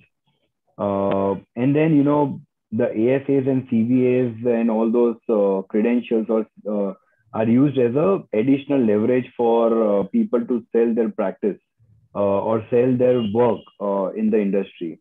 In India, I understand it's regulated a lot by a lot of things, the IBBIs and the RVs now. So in India, unlike in India, in US, everything is, pretty open. So I know people have asked me this question that what benefit we will get in terms of winning leads or any specific idea. Honestly, CVA is not focused on, helping you in getting leads or anything, but it helps you in gaining or the valuation education from a global perspective. And secondly, it also helps you in the credential part, because whenever you try to pitch any kind of work, everyone knows you're a CA or a CFA, but getting a proper valuation designation like a certified valuation analyst, it makes a lot of difference when you sell a work or service. We have worked on valuations in India. We were asked for credentials, and yes, this has helped us in a lot of valuations as well. So that's on the CVA. Any specific questions that anyone has, I'll be more than happy to respond. The flyer of CVA will be circulated in the BVA members group also. Correct. What is the syllabus for this? So syllabus covers in-depth, business valuation approaches. I can also share that with you. Yeah. Shilpa, maybe after this call, I'll share the syllabus as well. And there are a couple of things that we have designed for the syllabus as well, the Indian perspective as well, and also including option pricing method and all those stuff. So we have added few additional topics which we know will be very useful in India. Also, I can share that entire curriculum as well, along with the percentage allocation for exam. Also, whether you need to take the membership of the international organization, or is just enough to take of the Indian organization? So your certification comes from NSCVA. Your membership is from NSCVA, which is a parent organization. ACVA is just a facilitator who helps you undertake the execution and everything. When it comes to ACVA, the reason, if you do anything from NSCVA, the difference would be you'll be asked to pay around $3,000 or $4,000 or $5,000 for the course. Whereas ACVA charges at I know Shilpa will definitely share that with you guys. It's pretty much like 1/4 of what they charge. So we have taken the Indian perspective into consideration while even designing the fees and everything. So when does this course start, sir? So we have we are actually designing a special batch. We are working with Shilpa, Abram, and Ravi. We are trying to have a special batch for BVA members in the month of October. We are going to communicate dates and talk to them. I think should be in second week of October, somewhere at that point of time. And then it's going to be like a 14 sessions of trainings on a weekday in the evening time, because I think the trainers are from the US. They are like certified trainers who can train the valuation stuff. Considering that these audit assignments, my fellow CA professionals could be busy, just in case they are not able to attend one class. So you will be provided a recorded session so after the 15-day period ends, that is the 15 sessions end, you'll also be provided like a I think it's 45 days duration. We provide recorded sessions as well. Each and every session, every participant. Every session for everyone, they will be recorded, because I know we are valuation professionals or we are professionals in certain areas. So it's hard to, have everyone on board. Sometimes you might have some work commitment. So recorded sessions will be provided for 1.5 months after the sessions are completed. And generally, we also release the record. You will not able to download the sessions, but you'll be provided the link. You can just go and refer the links and everything. And then you'll also be provided. Sorry, go ahead. Yeah, Pratik, the point is because we are new in this profession, we face number of challenges while doing the practical case things. Will this course help? Yes. So the best part with CVA is it teaches you in-depth knowledge of valuation. And there are NACVA standards as well, which are considered one of the most reputed in the US. But the best part with CVA is teaches you in-depth knowledge of whether it's a market approach, whether it's a cost approach, and it's a practical based as well. So you'll have a theoretical session, and then you'll have an assignment session. Like there are out of 14, there are like 2 to 3 just assignment sessions where you'll be asked to perform live assignment in front of the instructor. So that will definitely help. Yeah, that's answers me, because the thing is we know the theory, but we fail to apply in the practical scenario. Correct. That makes sense. And that is the primary reason why I say when we'll also share let me do this. Let me also share a detail on the breakup of 14 sessions. You'll also see, what are those 14 sessions all about, assignments and everything, so I can definitely share with all of you that as well. Pratik, this CVA now, how many members are there in US apart from India? Like any number is there? I think there are more than 35,000 members across globe. That should have been increased by now. This is something that I'm talking about last year, because when I shared the presentation, if you see, Just for last year, there were like 6,800 registrations, 6,800 members. Okay. So there are way a lot of members, and there are like you'll have sessions, you'll have paid sessions as well, you'll have free sessions as well to attend, and all those stuff. So, and CP is mandatory. So in that case, you have to make sure that you are take up CPs as well every year. And if a person in US, okay, he want to pursue his career in valuation, and without CPA, he can do only CVA, that will be sufficient? No, you can, in US, unlike India, you can perform valuations the way you want. Designation is not important. Why CVA? How CVA is a recognized credential body. Okay. See, understand the difference. You have CAs, right? You have CA. Why we are doing RV now? Because RV is a it's, although it is mandatory by IBBI, but over there in CVA is basically a credential which you can use in pitching your work or building your valuation career. So even if you're MBA in US, you can still do valuations. Correct. Because I don't have MBA or I CPA. Okay, I do only the degree. Then if I do CFA, like my signature is valid for valuation. Yes. Okay, that CPA is not mandatory. No, CPA is not mandatory. I think any post-graduation degree is mandatory. You'll have to. So basically, what happens is that once you send your documents, it gets verified by any CVA. Once it gets verified by any CVA, they'll respond us back saying that okay, this individual is eligible to go forward with the CVA studies, and then we basically take fees or we start with all the process. So generally, even the verification process is 1 week process. Also, CVA, NSCVA is an NSI approved body. NSI is American National Standards, one of the most reputed body in the US. So even once you do that, there would be a third party verification done by one of the reputed organizations in India for your certificates and everything. And then once everything is through, then only we will ask you to pay the fees as well.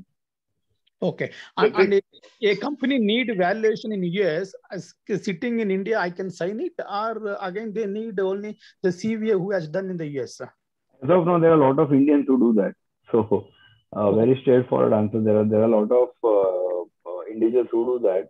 So you can do it, yes. Pratik, whom would you like to assign a person, because many people will have many doubts. So you would like to assign some spoke or someone? I think what we can do is, you can actually send out, if you can have any kind of email from all of you guys, we can send out all the emails, all the responses to everyone. And what I can do is I can would like to talk to someone, someone representing. Then they can reach out to info@ID and you'll get a call from either me or one of the representative of ACVA. You'll get a straightforward call from us. Pratik, just one question. Subra, one question. Let me finish. Pratik, you said in the US it's not regulated. Can you tell me in the Europe or any other countries whether it is regulated like IBBI? As of now, so I was just talking to the EACVA member, who is the European Association of Certified Valuation Analysts. As of now, there is no clarity anywhere, it's regulated like in India. So if the presentation which I was sharing, I was co-anchor with one of the EACVA chapter head. So as of now, there is nothing specific that is regulated in the Europe, but let me double check it before I, kind of give you a confirmation on that. In US, I can assure you. In US, I can assure you it's not regulated right now. Yeah, and also, how does it compare with ACVS? There is another similar thing. If you can. Actually, friends, we'll take it up separately with Mr. Pratik, because I don't want to disturb Mr. Vikas Suresh session. And the screen which I'm sharing with you, can all of you see the fee structure? 80,000 training fees and exam fees is 15,000. So BVA has, negotiation with, not negotiation, Pratik has kindly agreed to give you a discount of 30% on the CVA training fees only, provided the members pay within 2 weeks' time. The deadlines and all will be separately WhatsApp to all the BVA members. CVA exam fee will be, in addition to this.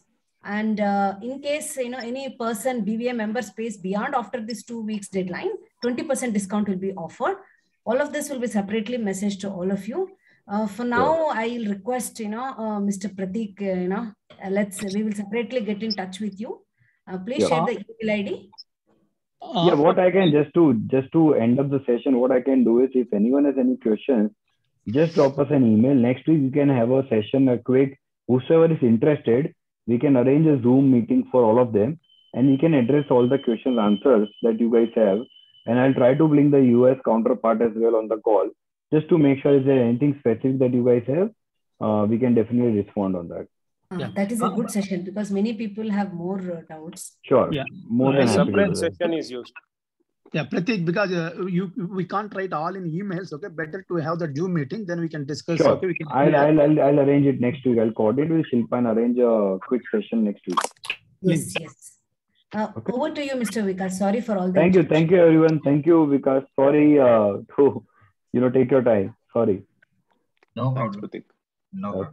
Thank you. Thank you.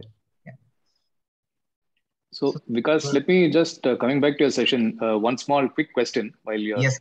Sure. I hope you'll be covering it also. See, when we record an impairment in the books, typically we will try to push it down to the respective assets, I think. And to the extent that we can't push it down to an asset, then we go against, let us say, I'm assuming that will go against goodwill, or will it be first to the goodwill and then to the other assets? So that part, if we do that, no? See, the question is twofold. Number one, we record it in this manner. But if we record it in this manner, then is it considered a revaluation? And in case it is considered a revaluation, then we get into Caro, which means that we have to get a registered valuer's report. That is basically the second part of the question. Sure. So, just have a look at it when you cover. Right. Sure. So I'll maybe because this is again linked to the perspective which we have already covered so far. So I will address this first before I go into the valuation approaches methodology. So as rightly said, Abraham, when we are talking about valuation of valuation for impairment testing of goodwill. So when we are talking about a business and the business, goodwill is one component of the business. So for benefit of all, let me just dissect this question into part. When you are doing evaluation for impairment testing purposes, we do the valuation of the business as a whole. Now, when you are doing valuation of the business, you have arrived at that the valuation is, that the carrying value in the books is 100 crores. And what you are getting the value of the business is 90 crores. That's a 10 crore shortfall in terms of the business value versus the assets value. So the very first step, what we try to do is that the first thing to evaluate in the business is goodwill. As I was explaining earlier, that when you split the valuation, you go the other way. When we dissect the valuation to different components, we first allocate the valuation to identified tangible assets. Then we give valuation to identified intangible assets. So in addition to land, building, plant, equipment, I am giving intangible assets. I am saying the company has a very strong brand. The company has a very strong technical know-how. All that I identified. So beyond that, there is value which is there in the business. So and which I'm not able to attribute to any particular reason, but that is because cash flows are being generated from the operations of the business, which is unknown intangible, which is the residual value goes towards goodwill. Hence, when there is an impairment, the first it means that the residual value which was there, which was unidentified value of the business, that evaporates first. After that, if there is further impairment, which means that it is going below the identified tangible, intangible assets, then we go backwards to impair the intangible assets which are identified and the tangible assets in the last step. Is that clear, Abraham? Point number one? Yeah, sure. Thanks. Sure. And again, going back into the regulatory point of view, whether, it goes into Caro, as you write, as again, what you said, because there is no direct requirement. There are these kind of indirect inferences saying that because it is getting into Caro, because it is getting into a compliance with Companies Act, you might want to insist. But if the root cause of this entire exercise is coming from an accounting standard, Caro says you are satisfying the accounting standards, and accounting standard says you do a test. So long as you have done the test, so long as you've done a credible testing, and so long as you are the person signing the cargo is comfortable, I think it goes with that understanding. Because to my knowledge, there is no direct requirement. I think like how income tax says we need a accountant, we need a merchant banker, and in Companies Act or specific requirements is specifically mentioned about registered valuer. In case of accounting standards, there is no specific mention. Sir, Abraham sir, probably the CARO requirement for registered valuer is limited only to revaluation of asset, and I don't think impairment would be covered under that particular clause of CARO. Yeah, that is the doubt which I had. That is, can an impairment be considered a revaluation of an asset? That's... See, when you say revaluation of an asset, you are talking about, normally when we are talking about revaluation, you are saying that fair value it and upward value the asset. Typically, correct. But when it comes to impairment testing, we are talking about testing under accounting standards, just to see if there is any deterioration, not upward valuation, but to see if there is any deterioration. So if there is an upward valuation, we don't record it. Right. So which is why again I would agree with the Uttam on this, and this is not coming as part of revaluation, but more accounting standard. Thanks. Sure. Thank you, Uttam. Thank you.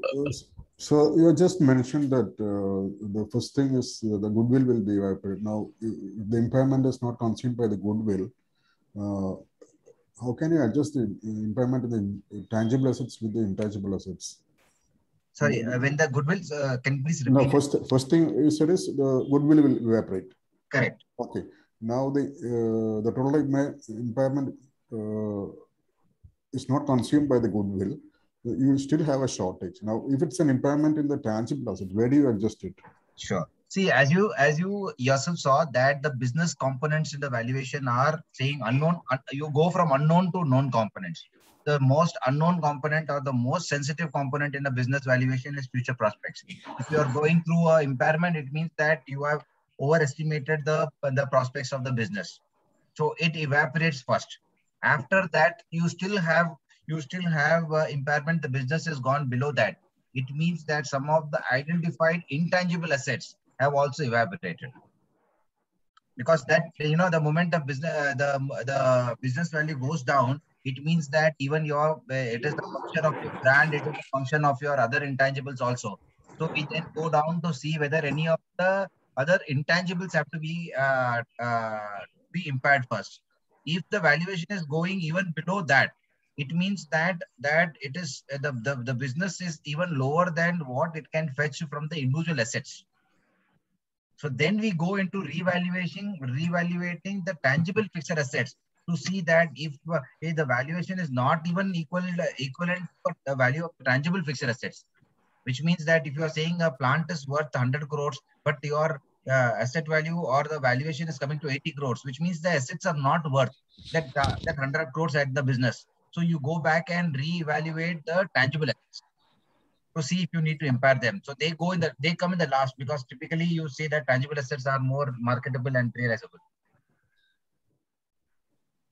So can I mean, another perspective to this as to why impairment loss should be first adjusted against goodwill? The reason being goodwill came in the first place because the value of the consideration paid was more than the value of the fair value of the assets acquired. So when the assets are fair valued again for the purpose of impairment, if there is fall in value, this should be adjusted against the earlier higher value which we had considered earlier.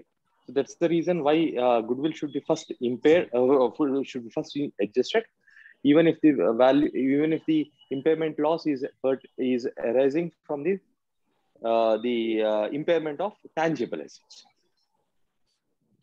So given that there is a discussion around this, let me just take 2 minutes to tell you the concept of a business value versus asset value. When we are talking about a business value, let's look at it bottoms up, okay, from a concept point of view. If I buy equipment, so that is a separate equipment value. Okay, I bought one CNC machine. It is becoming a equipment for me. I bought I bought a CNC machine. I'm just giving an example of a manufacturing company. Along with the CNC machine, I also bought a forging facility so that I make the product and I can do a machining of the product and I get the finished product. So they cannot operate in isolation. They are working together. This group of assets put together is what we call as a plant, right? From an equipment, when you put all the related equipments together so that they function in tandem and give you a value, that is called a plant. And when you bring in your people, when you bring in other intangibles like people, your brand, your process, your know-how, then it becomes a business value. From a tangible asset, from one equipment, it became tangible assets or a plant. From a plant, it became a business when you put in all the other ingredients of people, processes, and know-how and intangibles. So, and over and above that, when you are talking about projections, now I have all this, but market is growing at 50%, market is growing at 40%, which is what when you factor into your cash flows, which is when you have the higher valuation of the business over and above identified intangibles, which is why you brought in the element of goodwill in the first place. So if you are impairing it, that is what goes down first, because your equipment is intact, your plant is intact, your processes are intact. So if the valuation goes backwards, we then go accordingly backwards. Savo, is that addressing your question?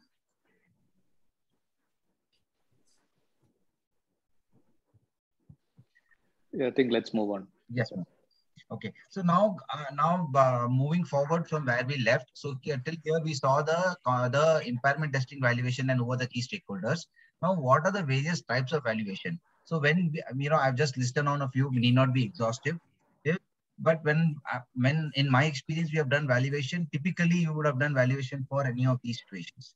You have done for transactions, which is for M&A, fundraisers, requirements, structuring or restructuring requirements, just to see how to allocate the value between different assets.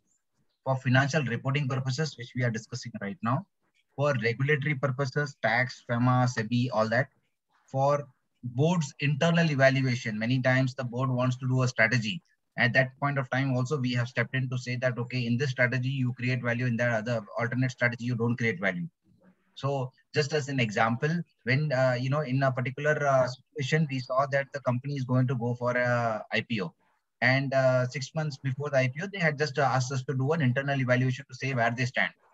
And while doing evaluation, we saw that the board was investing in own office. And they were investing almost, say, a significant portion, say about 80-100 crores for own land building office, corporate office. And the benefit of that was expected to come over the next 20 years. When I do a valuation, assuming that I continue with a rental premise, versus I do a valuation saying that they are going to invest in plant in their own building, the valuation was higher by almost 15-20% of the company. So as a board, the wise decision was not to invest in the own property, because that is the real estate valuation, right? That is the real estate value creation. So the return from a real estate is different from the return from the business. At that point of time, we had recommended the board not to go ahead with the investment in the whole property for the IPO, and later maybe with the shareholders' approval, you can invest. And that helped them create a value for 15-20% over and above the base numbers. Similar to that, we have done many such situations when the companies are venturing into new businesses, new opportunities, to reevaluate that and say whether a strategy A or strategy B, which is good for the company. And it could be for IBBI for obvious reasons, and then it could be for courts for disputes. And these are typical examples we have written that, for acquisition, divestors, property, plant, equipment, mergers. These are within the broader stakeholder. These are the various purposes for which we have done. And broadly, if you look at it from a practical standpoint of view, what are the types of valuation? So it is either a price discovery requirement or a compliance requirement or a dispute requirement. So all these various stakeholders, all these various purposes, the end valuation approaches or various types of valuation can be classified. Either it is a price discovery or a compliance or a dispute. So when you say a price discovery, the objective is for you to first give what the price is, for somebody to understand what the valuation is, which is where the entire application of science works here. That you say that you do all your thing, you do your correlations and come to a range. In a compliance, typically situation there is in the compliance, it's more to meet the compliance requirement where the price discovery may or may not have already happened. It is just to know whether the price discovery or the negotiation between parties is satisfying the compliance requirement. How high, how low, why this price is not a question. I have done a valuation of a company in the automotive space, again in the manufacturing space, where doing all kinds of leniencies in the valuation. My valuation was not more than 25% of the transaction price. And at that point of time, we saw that price discovery is not my requirement here. That is negotiation between two parties. But from a compliance standpoint, it was clearly complying with the requirements, so no issues at all. Again, when it comes to dispute, the dispute may not be requiring us to do a price discovery. The dispute may be addressing one portion of the valuation or one leg of the valuation.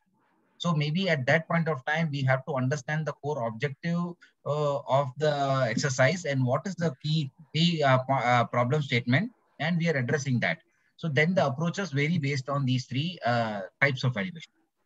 So it could, as I said, broadly the stakeholders and the purposes decide, but the underlying approaches to valuation remains the same. These approaches can be only tuned to know whether you are doing a price discovery or a compliance or a dispute resolution.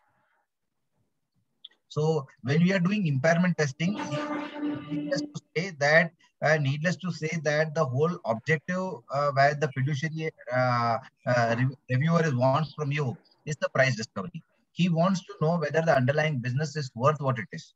He might use it to see whether it is meeting the test of his carrying value or not. That is not me as the valuer. As the valuer, I am expected to give him a price discovery to say this is the value of the business. That's a type of valuation where impairment testing falls. Valuation approaches and methodologies are very standard, straightforward. There are no differences between what you would have already known, income, market, and cost approach. One approach is an intrinsic approach to get deeper into your own organization, see what are the cash flow generation of the capabilities of the organization. And typically when we are doing the value in use, we look at the discounted cash flow or the income approach. When we are looking at a fair value or we want to corroborate that valuation, we normally use the DCF, the market-based approach. My theory of market-based approach is somebody else has already applied a commercial judgment to see what the value is, and you are trying to endorse and see whether your valuation range falls within that or not. And it is not required for us to necessarily match the values. It is a reconciliation of value and not matching the value. The reconciliation is to say that if my valuation is very different from comparable companies, why is it so? What are the 3-4 drivers where I am different compared to comparable companies? So long as I have a clear rationale that, it is fine. We don't need to match the values. And a cost approach is typically for assets where there is no cash flow value to it, but it is either the value of the asset itself, the investment you have done, or it is a cost to build that asset. Anybody can do it. It is just as a matter of time. So then the cash flows don't matter. The fair value of any market participant will say that you don't need to give me this, I can also do it. It's just a matter of time which I've saved. So these are the standard approaches which you might already be knowing. And I'm going to be a little fast on that approaches because unless and until there are specific points on the impairment testing, I will move forward. Market approaches, the cash flow based approaches, again standard cash flow based approaches. It could be a free cash flows to firm or free cash flows to equity. I'm again assuming on this point that you are. Sorry,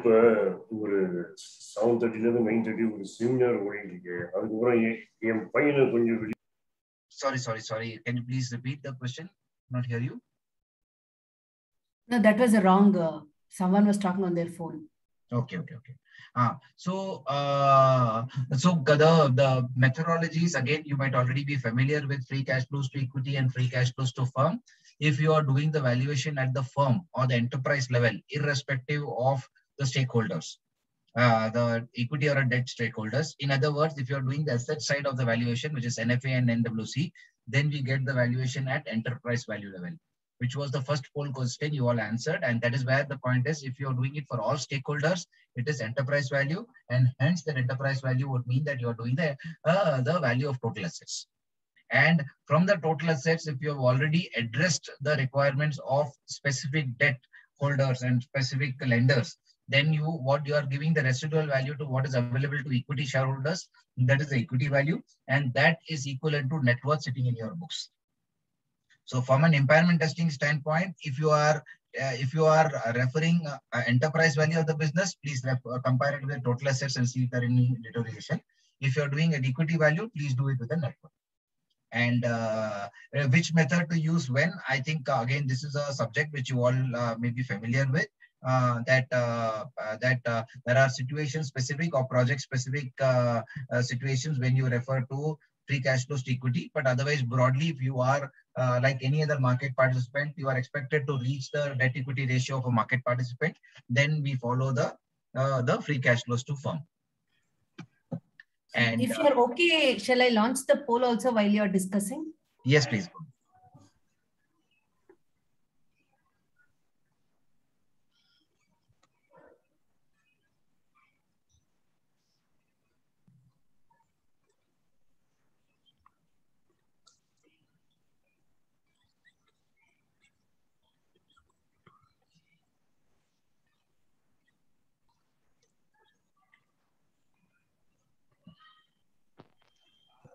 Hi, Vikas. Hello. Hello. Hello. I have one query. So what is the difference between the impairment testing valuation and business valuation testing? Is there any discount rates has to be changed? And also see when we are considering this, basically we have to company as a whole when we are doing a valuation or impairment testing. So we need to follow the enterprise value approach. If specifically specific identifiable CGU is identified, so then how does it make difference? Perfect. Very good question. Again, you're preempting one point. I have a slide on that. Can I take this question when I have the slide? I definitely have. I'm addressing this point. Sure. And also one more thing is that when the goodwill impairment. So goodwill impairment for every year it has to be done whenever the business combinations exist. Is it right? My understanding? Sure. Okay. So the second question I have not addressed, so I will quickly address that point. As per the requirement, there are any infinite life assets. If there are any infinite life assets which are coming as part of a business combination, at the time of a transaction, you record the first entry of these intangible assets, and every subsequent years for infinite assets, you are mandatory required to test it for impairment. Okay, understood. So then there is one more question. It is a pre-discount rate and post-discount rate. Is there any reconciliation? It has to be performed and it has to be reported. Very good point. Pre-tax and post-tax. I will address that point again in the slide. Sure. Thanks. Perfect. Great. So now the poll question answered. People have answered. I think there is distributed view here saying that you adjust the business plan and the discounts in the pandemic scenario. And specifically, please read the year. I'm talking about FY21. Okay, so that is a point to be read also. And do you adjust the business plan and discount rates, or do you adjust either the business plan or the discount rates? Keep in mind that your yardstick is a fair valuation, and your starting point in FY21 was already a year where the business is affected from pandemic. So which means that your business plan is based on the financials which are already impacted by pandemic. So hence the business plan need not be done anything, and there is no need for any adjustment in this. So if you are continuing with the FY21 trend, you are capturing the impact of pandemic, and then you are building your cash flows from that. Then it means the business plan already captures the impact of pandemic, and your discount rates today are already corrected itself for the riskiness of the businesses, for the market situation. Your market return and your beta in the discount rate are already capturing the scenario of post-pandemic. So you don't need to do anything further. If it is a straightforward situation, if there are some unique requirements that you have not yet been impacted on account of pandemic, or a sector, specific sector, say for example, tourism. For example, a tourism is still not clear that when the market will come back to itself, when it will do. There alone, if the business plan assumes that in a normal situation, this is the business plan I would do, then you need to adjust the business plan or the discount rate. But otherwise, if it is capturing the pandemic situation, you don't need to do anything. Your business plan and your discount rates are already considering the current situation, and the current situation factors the pandemic scenario. Actually, the third option and fourth option, because of the length of this, we cannot see. Can you just tell us the difference between third option and fourth option? Okay, I will do that. See, is this the question? Yes, yes. Okay. The third option was no adjustment requirement as the historical figures already capture the pandemic impact, which is what we are saying that we don't need to do because the historical already captures. And then no adjustment required as the historical figures pandemic this. And do you need to do any normalizing in the projections? We don't need I to think do the fourth option would be right, because if you don't normalize it, you are not accepting the reality of changes in the external environment, and it depends on the sector. So instead of saying that you are not going to normalize or don't do anything, that is more of a accepting a status quo. And this is a disruption that has happened. So if you don't normalize your projections, your entire valuation could go tangent. No, you are very correct, which is where I'm saying that if you are keeping the place is that if your projections are already capturing the fact, say, for example, last year, FY21, we had 10 months of actuals, but 2 months were lockdown. So if your projections are already capturing a 12 months basis, that you don't need to do anything. Because the projections... I am only differing there because so last from year, your point of view, third one is the right answer? The fourth one would be the right answer. Yeah, fourth one. Yeah, okay. Fourth one would be, yeah, which is what I was saying. Fourth one would be the right answer because the companies will take time structurally to alter to the changing dynamics of the industry.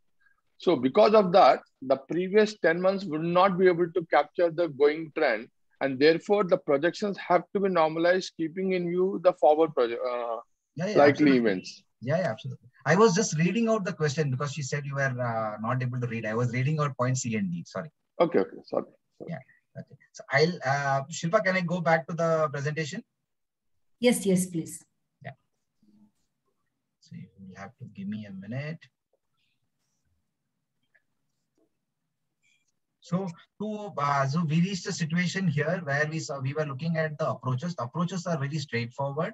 And like any other business valuation, here also we do data collection, we do plant visits. So when you're, as I said, that you are going to, your valuation report is mainly aimed at a price discovery and for a person who's going to review it from a fiduciary capacity. So unlike a deal situation where you can take entrepreneurial calls.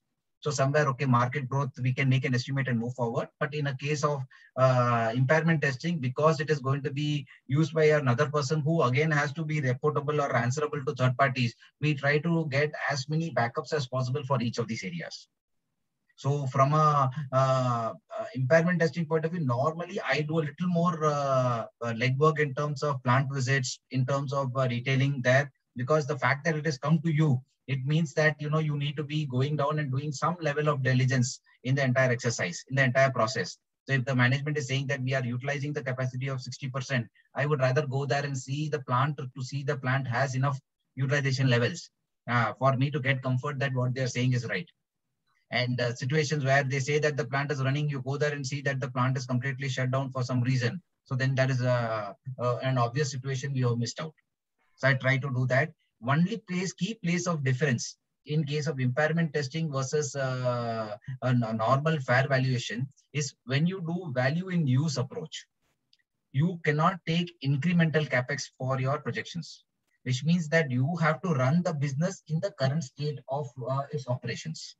You cannot say that my value is going to come in from future investments or from newer opportunities or from new plant expansions. No, that is not allowed. We would like to understand if the value creation done by the existing business in its current form and shape, whether that is meeting the carrying value requirements. Because the new investment, the incremental investment has to justify itself with the cash flows it is going to bring in. You are doing an impairment testing whether the current investments, the current carrying value is making sense or not. And in that context, you are trying to do trying to do value in use. So don't take any incremental capex. Regular maintenance capex, which is required to run the plant, to maintain the plant, is allowed. You are not allowed to take incremental capex. That's the only key difference which we take in cash flows. And then as I said, you need to collect a lot of market data and the financial data underlying it. That preferably, unlike in the case of an impairment testing, please try to minute and document all the key observations you have, so that tomorrow, if you are questioned, you will be able to address. And don't go only by the tide. What has been in the past need not necessarily be in the future. So as I said that, I gave an example of a power plant in the past. What happened to the power plant, given that regulations change. So the history was no longer valid. So many of the businesses, we have seen that in case of consumer business, in the history, there were only 2 players in the market. Or telecom business, there are say only 2 players in the market. And if the licenses are being awarded and we see that there are 2 more players going to come in, then the business plan should capture in the real-time market scenario and not necessarily just planning it to the historical. Some softer aspects, please keep in mind, if there are any key drivers of the business, any key management changes which has happened, any key market changes which have happened, what has been the track record of the, just don't go with the projections given by the management. Look at what has been that track record. What is the confidence rate of achieving the plans in the past? If they have been projecting something and they have been at 80%, 90% utilization level, so you can do a sensitivity on the projections accordingly. But if you see that every time they give a projection of 100 crore and end up doing 20 crores, so then projections, reliability and the projections will come down accordingly. So please test all that, because as I said, again, this is a fiduciary role review requirement. So you need to keep that in mind. Understand the products and services better, because that is when the selection of comparable companies or the selection of right discount rates will be applicable. And the business model will have to be very well understood and not necessarily just take the at a broader level, at a high level. You might need to drill it down further. Projection here. See, as you know, normally there is no normally the projections have to be taken up to a period of time when the cash flows are expected to reach stabilization. That concept holds good in impairment testing also. However, typically we have seen in the accounting standard also there's a mention of saying you take a projections of up to 5 years unless the valuer has a strong reason to believe that it should be for a different period. I give you an example. When doing a valuation of a road asset, which has a concession period of balance 7 years. So you can't stop at 5 years, because you know clearly the balance life is 7 years. And there's only 2 more years, you can't give a terminal value to it. So then you can extend it for 7 years. On the contrary, you are doing a valuation of a brand which you have given or rather valuation of a particular intangible which you have given a life of residual life of 2 years. So you can restrict your life to the 2 years, or you have you're valuing a license arrangement where the balance license period is only for 2 years. So you can value it accordingly and cut short the projection period. As I said, please don't look at the rear view mirror alone and decide what it is. You need to look at the forward looking.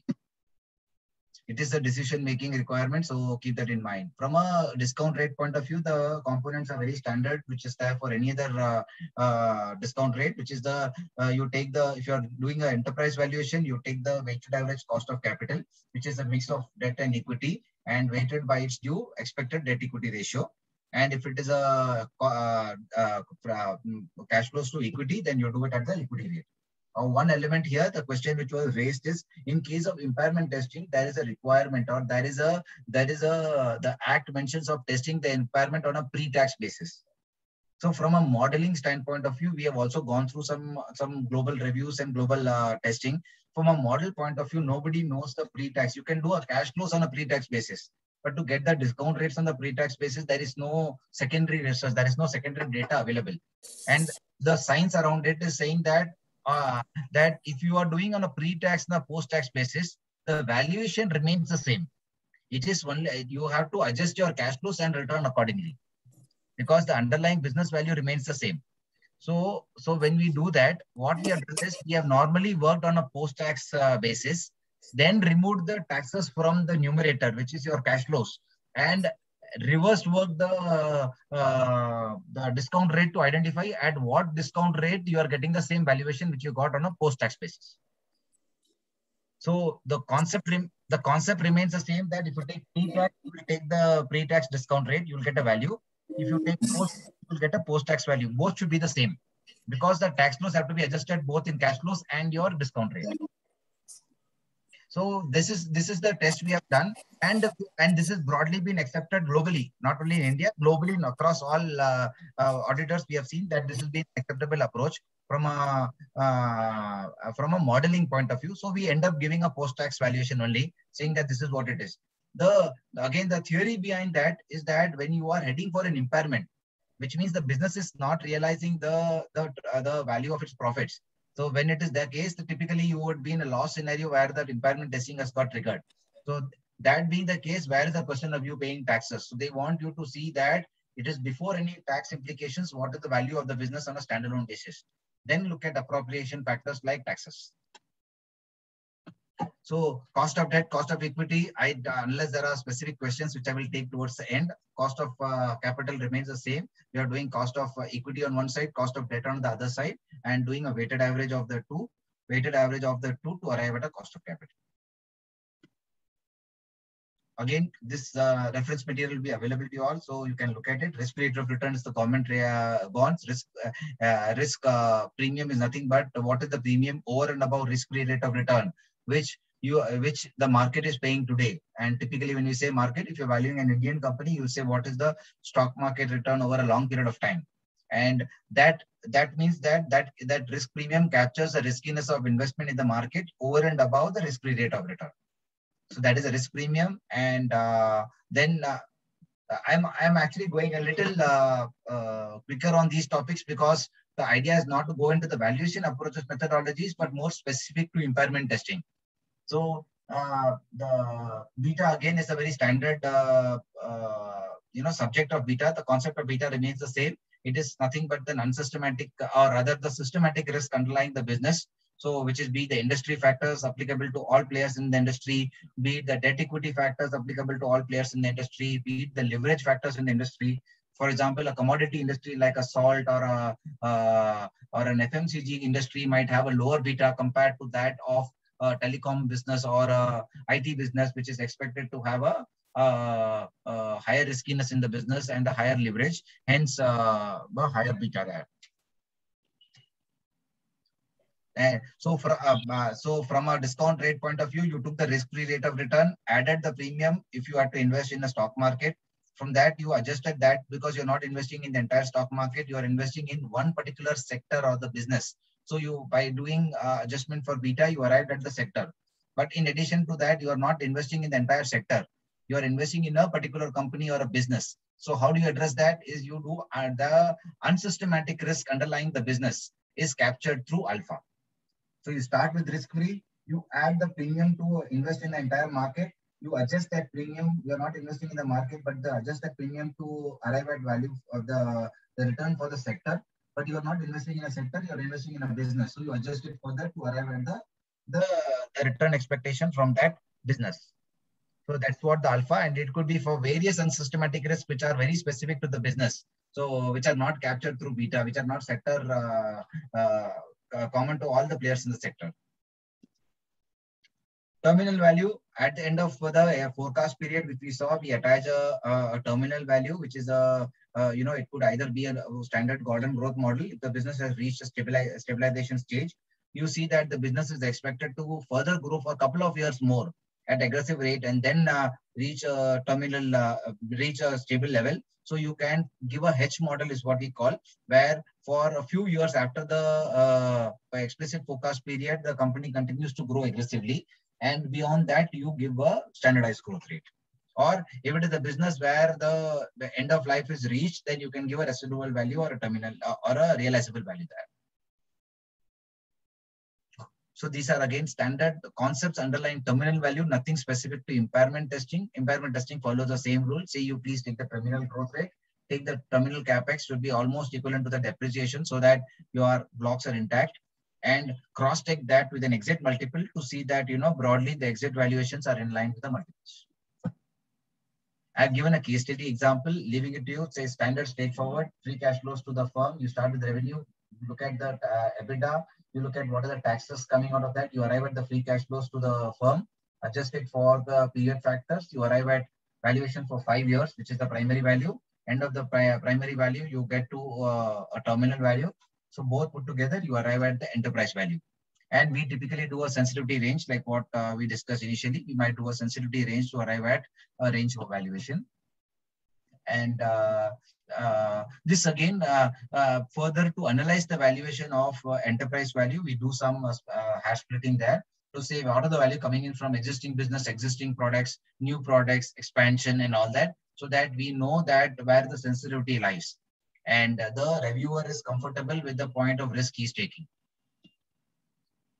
Comparable companies, you can take any of these multiples as are relevant. So there are no specific requirements from a impairment testing point of view, except for the fact that, as I said, if you are taking, please take the, especially in the pandemic scenario, because impairment testing has been scrutinized significantly here.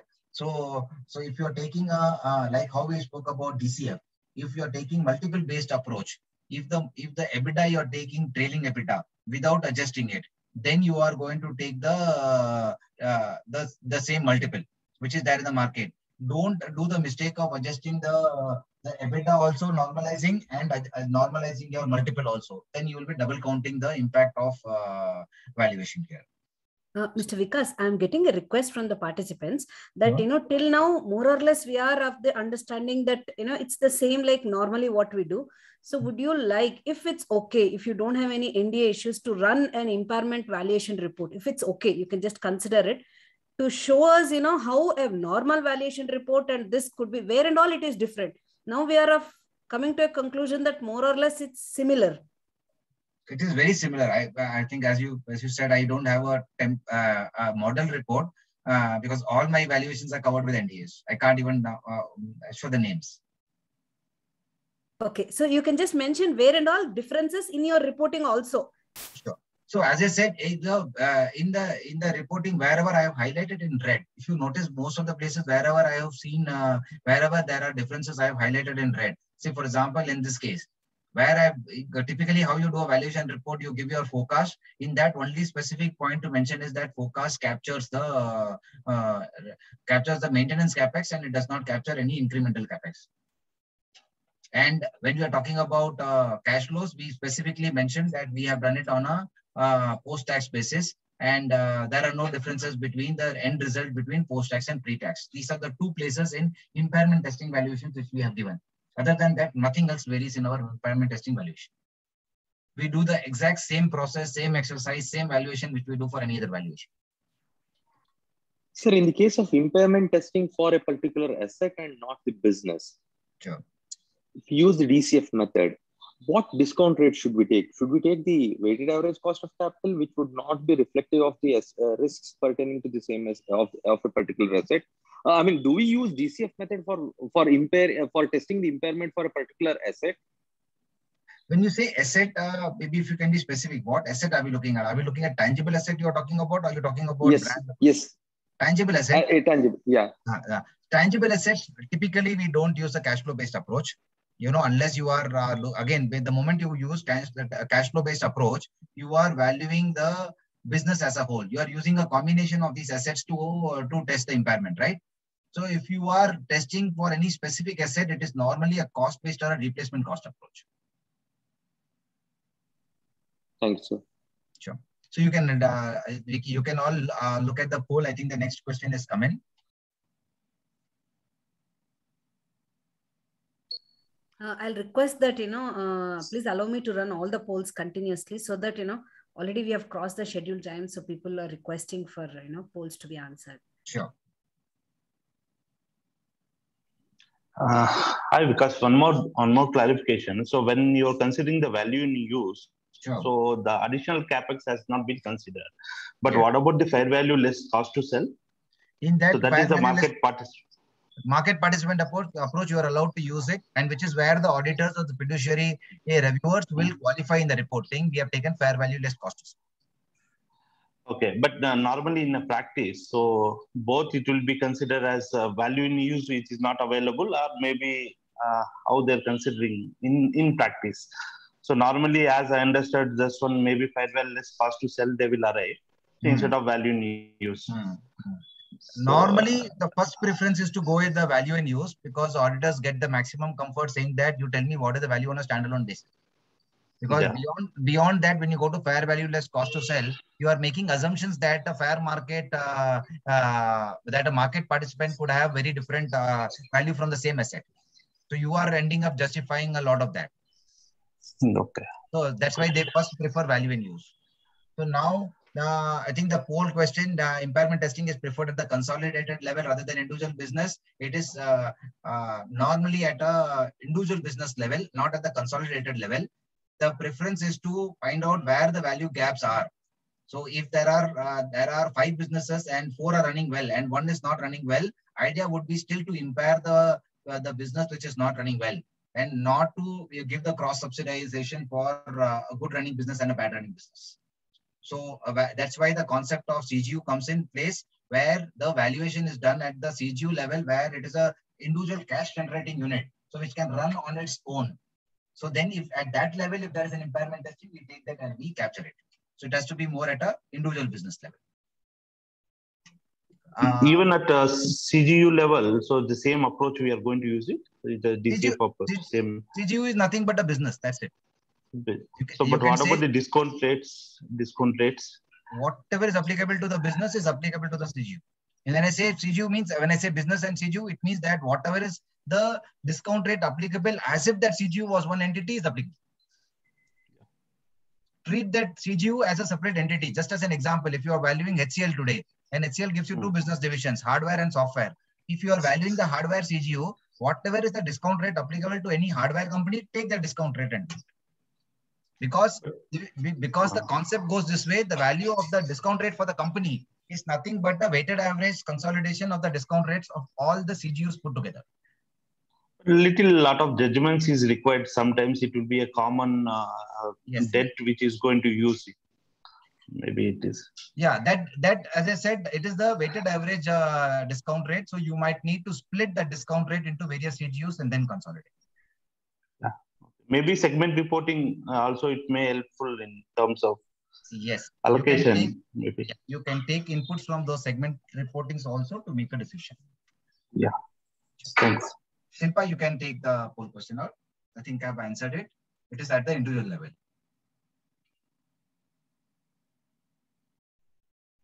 Yeah. So I think in that context, I will just quickly move to the specific. Okay.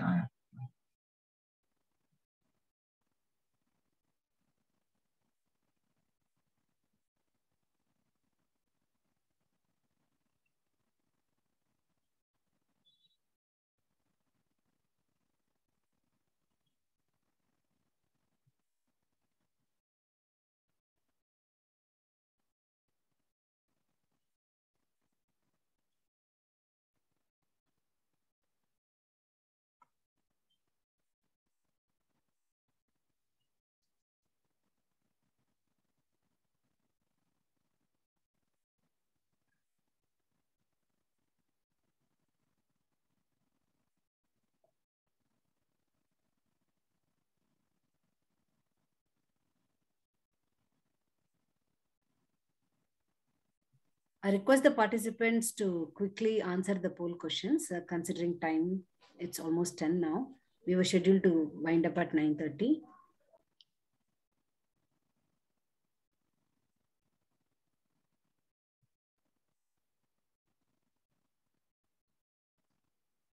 The answer for this, the last one actually, no adjustment required again, because we are talking about FY21, where your EBITDA is reported for 10 crores for 10 months. And the market is 10x because all you're taking trailing 12 months multiple. So all your comparable companies have also operated for 10 months. Unless you have selected comparable companies from a different market where they have not got the same level of abnormality as yours. So your numerator is also comparable with the numerator of the market. So 10 crores for 10 months is similar to the EBITDAs of taken of the other comparables. So no adjustment required.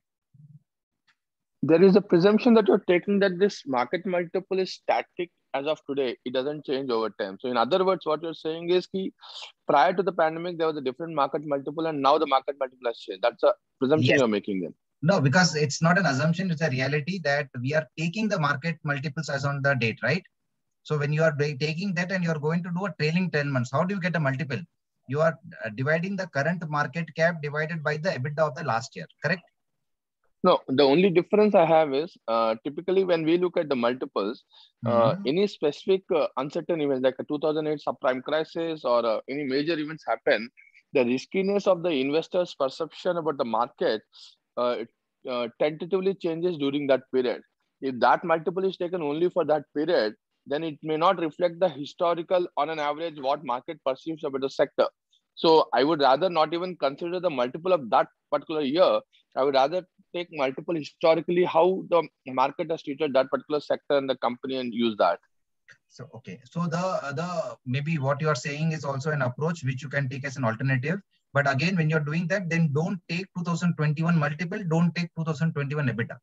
Correct. Then you take prior to that, then because that will bring in more subjectivity to you.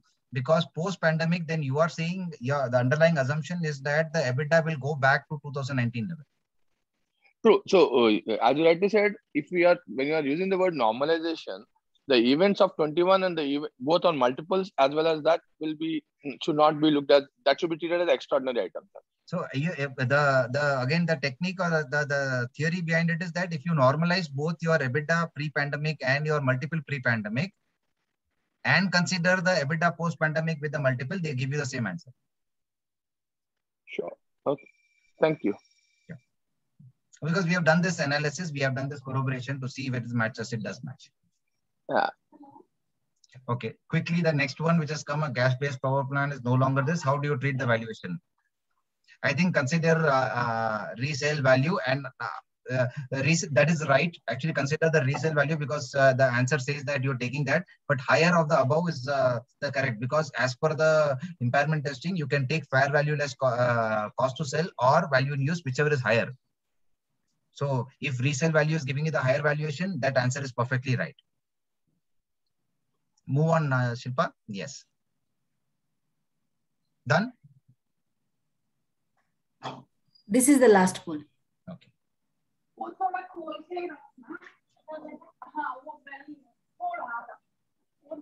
Mr. Vikas, by chance, any valuation report you have come across which is available for public with respect to, not what you have done. Generally, you would have come across, which you would like to share with us, with respect to impairment testing. Few requests are coming that, if you just guide anything is available for public inspection, in public domain, any impairment testing valuation report.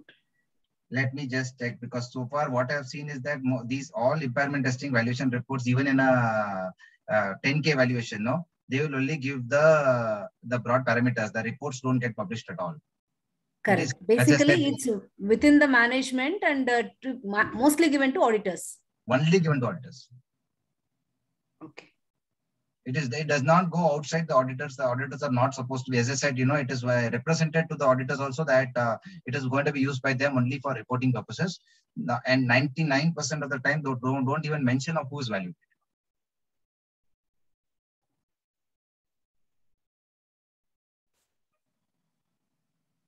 So can you share any format, sir? Yeah, please. Lot of requests are coming. Let me do one thing. Let me try to work out some outline and share with the team. Yeah. I'll share some outline with the team saying that this is what we capture in the valuation report, but that will be common for valuation report, nothing specific for impairment testing. Because how it gets reported to the auditors. Okay. What is the difference between, normal report and for impairment? How the outliners highlighting the differences. So first, I think there are a lot of doubts on queries that impairment testing valuation is different from a normal valuation. Yes. I think that itself needs to go out because there is no difference. Yes. I think that's where the entire queries are heading towards. How differently do we report? We don't report anything differently. You just give a fair valuation report to the auditors. We don't give any testing. We are not expected to, as independent valuers, our role is only to give fair valuation. Testing is done by the management and the audit team. So they will book the impact. We are not supposed to. We are not. We are independent valuers, right? So we will independently just value it. We will not do the test and give it to the auditors. So we are not expected to opine if there is an impairment or not. We don't opine that. Then in your template, you should give the way auditors look at it and book it. Because we know the valuation. That's it. You're going to give in a normal report how you give a valuation, the fair valuation of the company as on a date is so and so. This is what you will conclude here also. Fair valuation of the company on so and so date is so and so. That's it. I'll give an outline. I'll share an outline with the team, but that's what we end up with. Please remove that from your mind that it is going to be different. From that fair valuation, the only step extra which the auditors or the management do is that my enterprise value, they compare it with the total assets. And then they say if there is an impairment or no. If there is an impairment, they report it. If there is no impairment, they document it and move forward.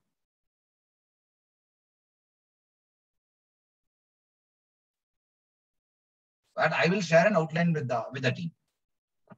Okay, so keep it in mind that when you are doing a DCF, and in the DCF, when you are specifically reworking the tax rates, if you notice here, when we did the, in this approach, when we did DCF, less taxes on EBIT, if these taxes on EBIT are computed, if you are computing it saying that if for the given EBIT, what are the depreciation adjustments as per Income Tax Act, and what are the carry forward losses, hence what is the taxes, if the taxes are worked out, which means that future benefits from the past carry forward losses, past tax benefits or aggressive taxation are already captured. No adjustment needs to be done to deferred tax assets or liabilities.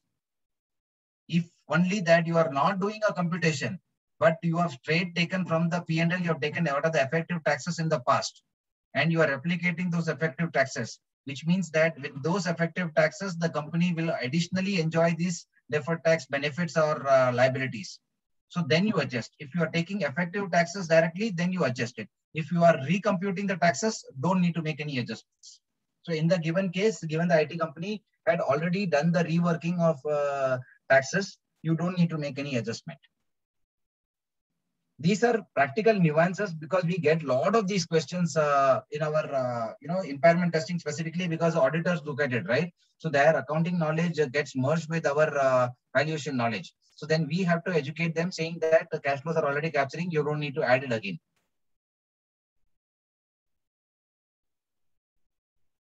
So Shilpa, I just take, I think given that time, I will just summarize this. I will just go to the last slide. Maybe nuances have already been captured. I will go to one or two key points and then I'll wind up. Is that okay? Yes, please. Sure. So I think the approaches have already been taken care of. The considerations for impairment, as we rightly said, if it is take the right matrices, keep the COVID scenario in mind. Don't make a double impact of both the cash flows and the discount rates, because you can't go heavy on the company saying your business plan will not be achieved and also capture an additional discount rate, which is not capturing the real value of the business at all. And if there are finite life assets, please look at the businesses with the residual life of the finite life which is remaining. And if you are valuing businesses and not entities, like typical any other business valuation for that business, assuming that that was a standalone entity, you have to compute the cash flows, you have to compute the multiples and value the business. So in those cases, you will get mostly enterprise value of the business. You don't get equity value because they may not allocate debt to that particular CGU. So in that case, you take the business valuation at the enterprise level and compare it to the total assets. And preference is always given to individual or standalone at the last possible cash generating unit level. And more so specifically, if there is a chance that there could be a deterioration in the value, so then, or there is a cross subsidy of one business with the other, please do that. And documentation for audit purposes have to be really robust. Okay. And this I will leave the material with the team. This is to do again with choice of methodologies, which are very standard. There are no specific difference. There are no differences with the impairment testing. Whatever you do normally for valuation, you will continue to do here. You start with the cost approach in the cycle of valuation and end up with the cash flow based approach when the business is growing, or a market based approach when the business is on the growth stage. And again, in a liquidation scenario, you look at cost approach, which is again very similar to what you do in any other valuations. And again, in case of all these things, there are no difference between impairment testing valuation and a normal valuation. Whatever you do for a distressed asset, startup entity, value small, medium, cyclical firms, nuances of valuation remains the same. It is only one place, which is the last point, which is saying when you're valuing assets versus business, keep this in mind that when you are valuing assets, which is a tangible assets, we do on a cost approach. Because if you are valuing that, a building, so you don't say cash flow based approach for the building, or you can do a rental capitalization for that, which or the business, the building can get on a standalone basis and not specific to that business which you are running. If you are, or otherwise, what is the value of the building which will take on a replacement cost approach, saying that what is the ingredients which go into that, the civil cost and the material cost which go into that, which is what we take. So that is the difference between asset valuation and the business valuation. Tangibles, no difference. All the same intangibles which you have, which otherwise are there for businesses are applicable for impairment testing. Valuation methodologies for intangibles are exactly the same, no differences. I am highlighting only when there are differences. There are no differences in this case. No differences in your treatment between pre-money, post-money, transactions, premium discount, whatever adjustments you do to a normal valuation, we do to impairment testing also. There's no difference in that adjustments at all. So impairment testing, as I said, it is a price discovery. The moment it is a price discovery, the 4 pillars, which are technique of valuation, establishment of key drivers for valuation, market angle or a market perspectives to valuation, and a strong financial modeling, which is all what is required for you to do the right price discovery. So in theory, there is no difference, but in practical, it is more that it is the methodologies remain the same. But how you adopt the methodologies to get a conclusion varies. And that is what every price discovery mechanism valuation requires. And when we say every price discovery valuation, that is applicable to impairment testing also. And these are my final words, that in my personal view, it is valuation exercise is not an art. It's because I'm not doing a painting here. I'm not doing an artificial creativity here. I'm not doing a science because I don't have input-output relationship. But according to me, it is an applied science, because by repeated applications, we tend to sharpen our approach. So as you do 20, 30, 40 valuations, you will by default know for this, these are the methods I will use, these are the assumptions I'll use, these are the processes I will use, this is what you'll do. So the principle get rest. Thank you so much. I think we overshot the time. Sorry for overshooting the time there. So just one question. For value in use, while determining the terminal value under value in use, are we allowed to use a different, apart from the Gordon growth model, can we use an H model? Everything applicable to any standard valuation is applicable here. If you're using, if you would have done that for a fair valuation, otherwise, you can do that for impairment testing also. There is no restriction. Okay, but it lays restrictions on the growth rate, which can be used beyond the management. Nothing of that sort. It is the same standard. You are saying that beyond 5 years, management is given a 5th year projection for a company is 50%. So you can't go from 50% to a terminal growth rate. So you might say that the business will go. You don't need a projection from the management, because beyond 5 years, management cannot represent with any level of confidence. So that's where you are taking a extrapolation approach. H model is nothing but an extrapolation, saying that it goes from 50% to terminal growth rate over a period of next 5 years. So it will taper it down over the next 5 years. Understood. So which is allowed. No difference between impairment testing and this. Sir, I have one point while giving the, one slide where you have said FCFF and FCFE. You have used the word CL. Debt, cash, and CL. What is CL? Contingent liabilities. Sorry? Contingent liabilities. Right, sir. Thank you. Thank you. So I was worried about what is CL, because we are not using this CL at the, it is being adjusted when we have a NAV method. Okay. No, but typically it is again a risk-adjusted CL, right? It is not a standalone CL. It is a risk-adjusted CL where for all the contingent liabilities which are there, and we are talking of not contingent liabilities which are more of support to giving guarantees and giving support and all that. We don't take that, but more in terms of disputes where there is potential cash outflow liability of the company. Right, sir. Thank you. Sure. Please stay connected with us. We will be doing networking session also after this. I request Kusum to convey a vote of thanks formally for today's speaker. Thank you, Shilpa. I hope I'm audible.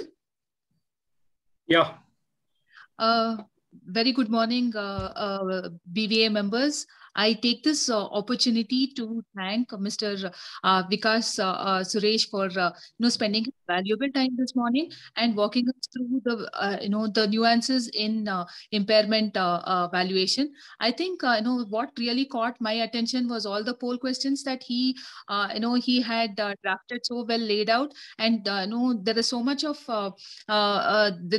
attention that needs to be paid when of course answering the poll question was interesting as well. But what really caught my attention was there is so much that goes into the impairment testing, and he also brought about the fact that absolutely there is no difference between the valuation. It is just that we have just be sure as to what is the approach that we are adopting at the time of valuation. And also what other thing that he also told was, you'll have to be very, very careful whether we are doing an asset-based valuation or an enterprise-based valuation. So, there are, and we really look forward to the presentation. I hope the presentation will be shared with us, because I think there is tons of information. And as all the members are suggesting, if there is a template that can be made available, I think we as members will be very grateful.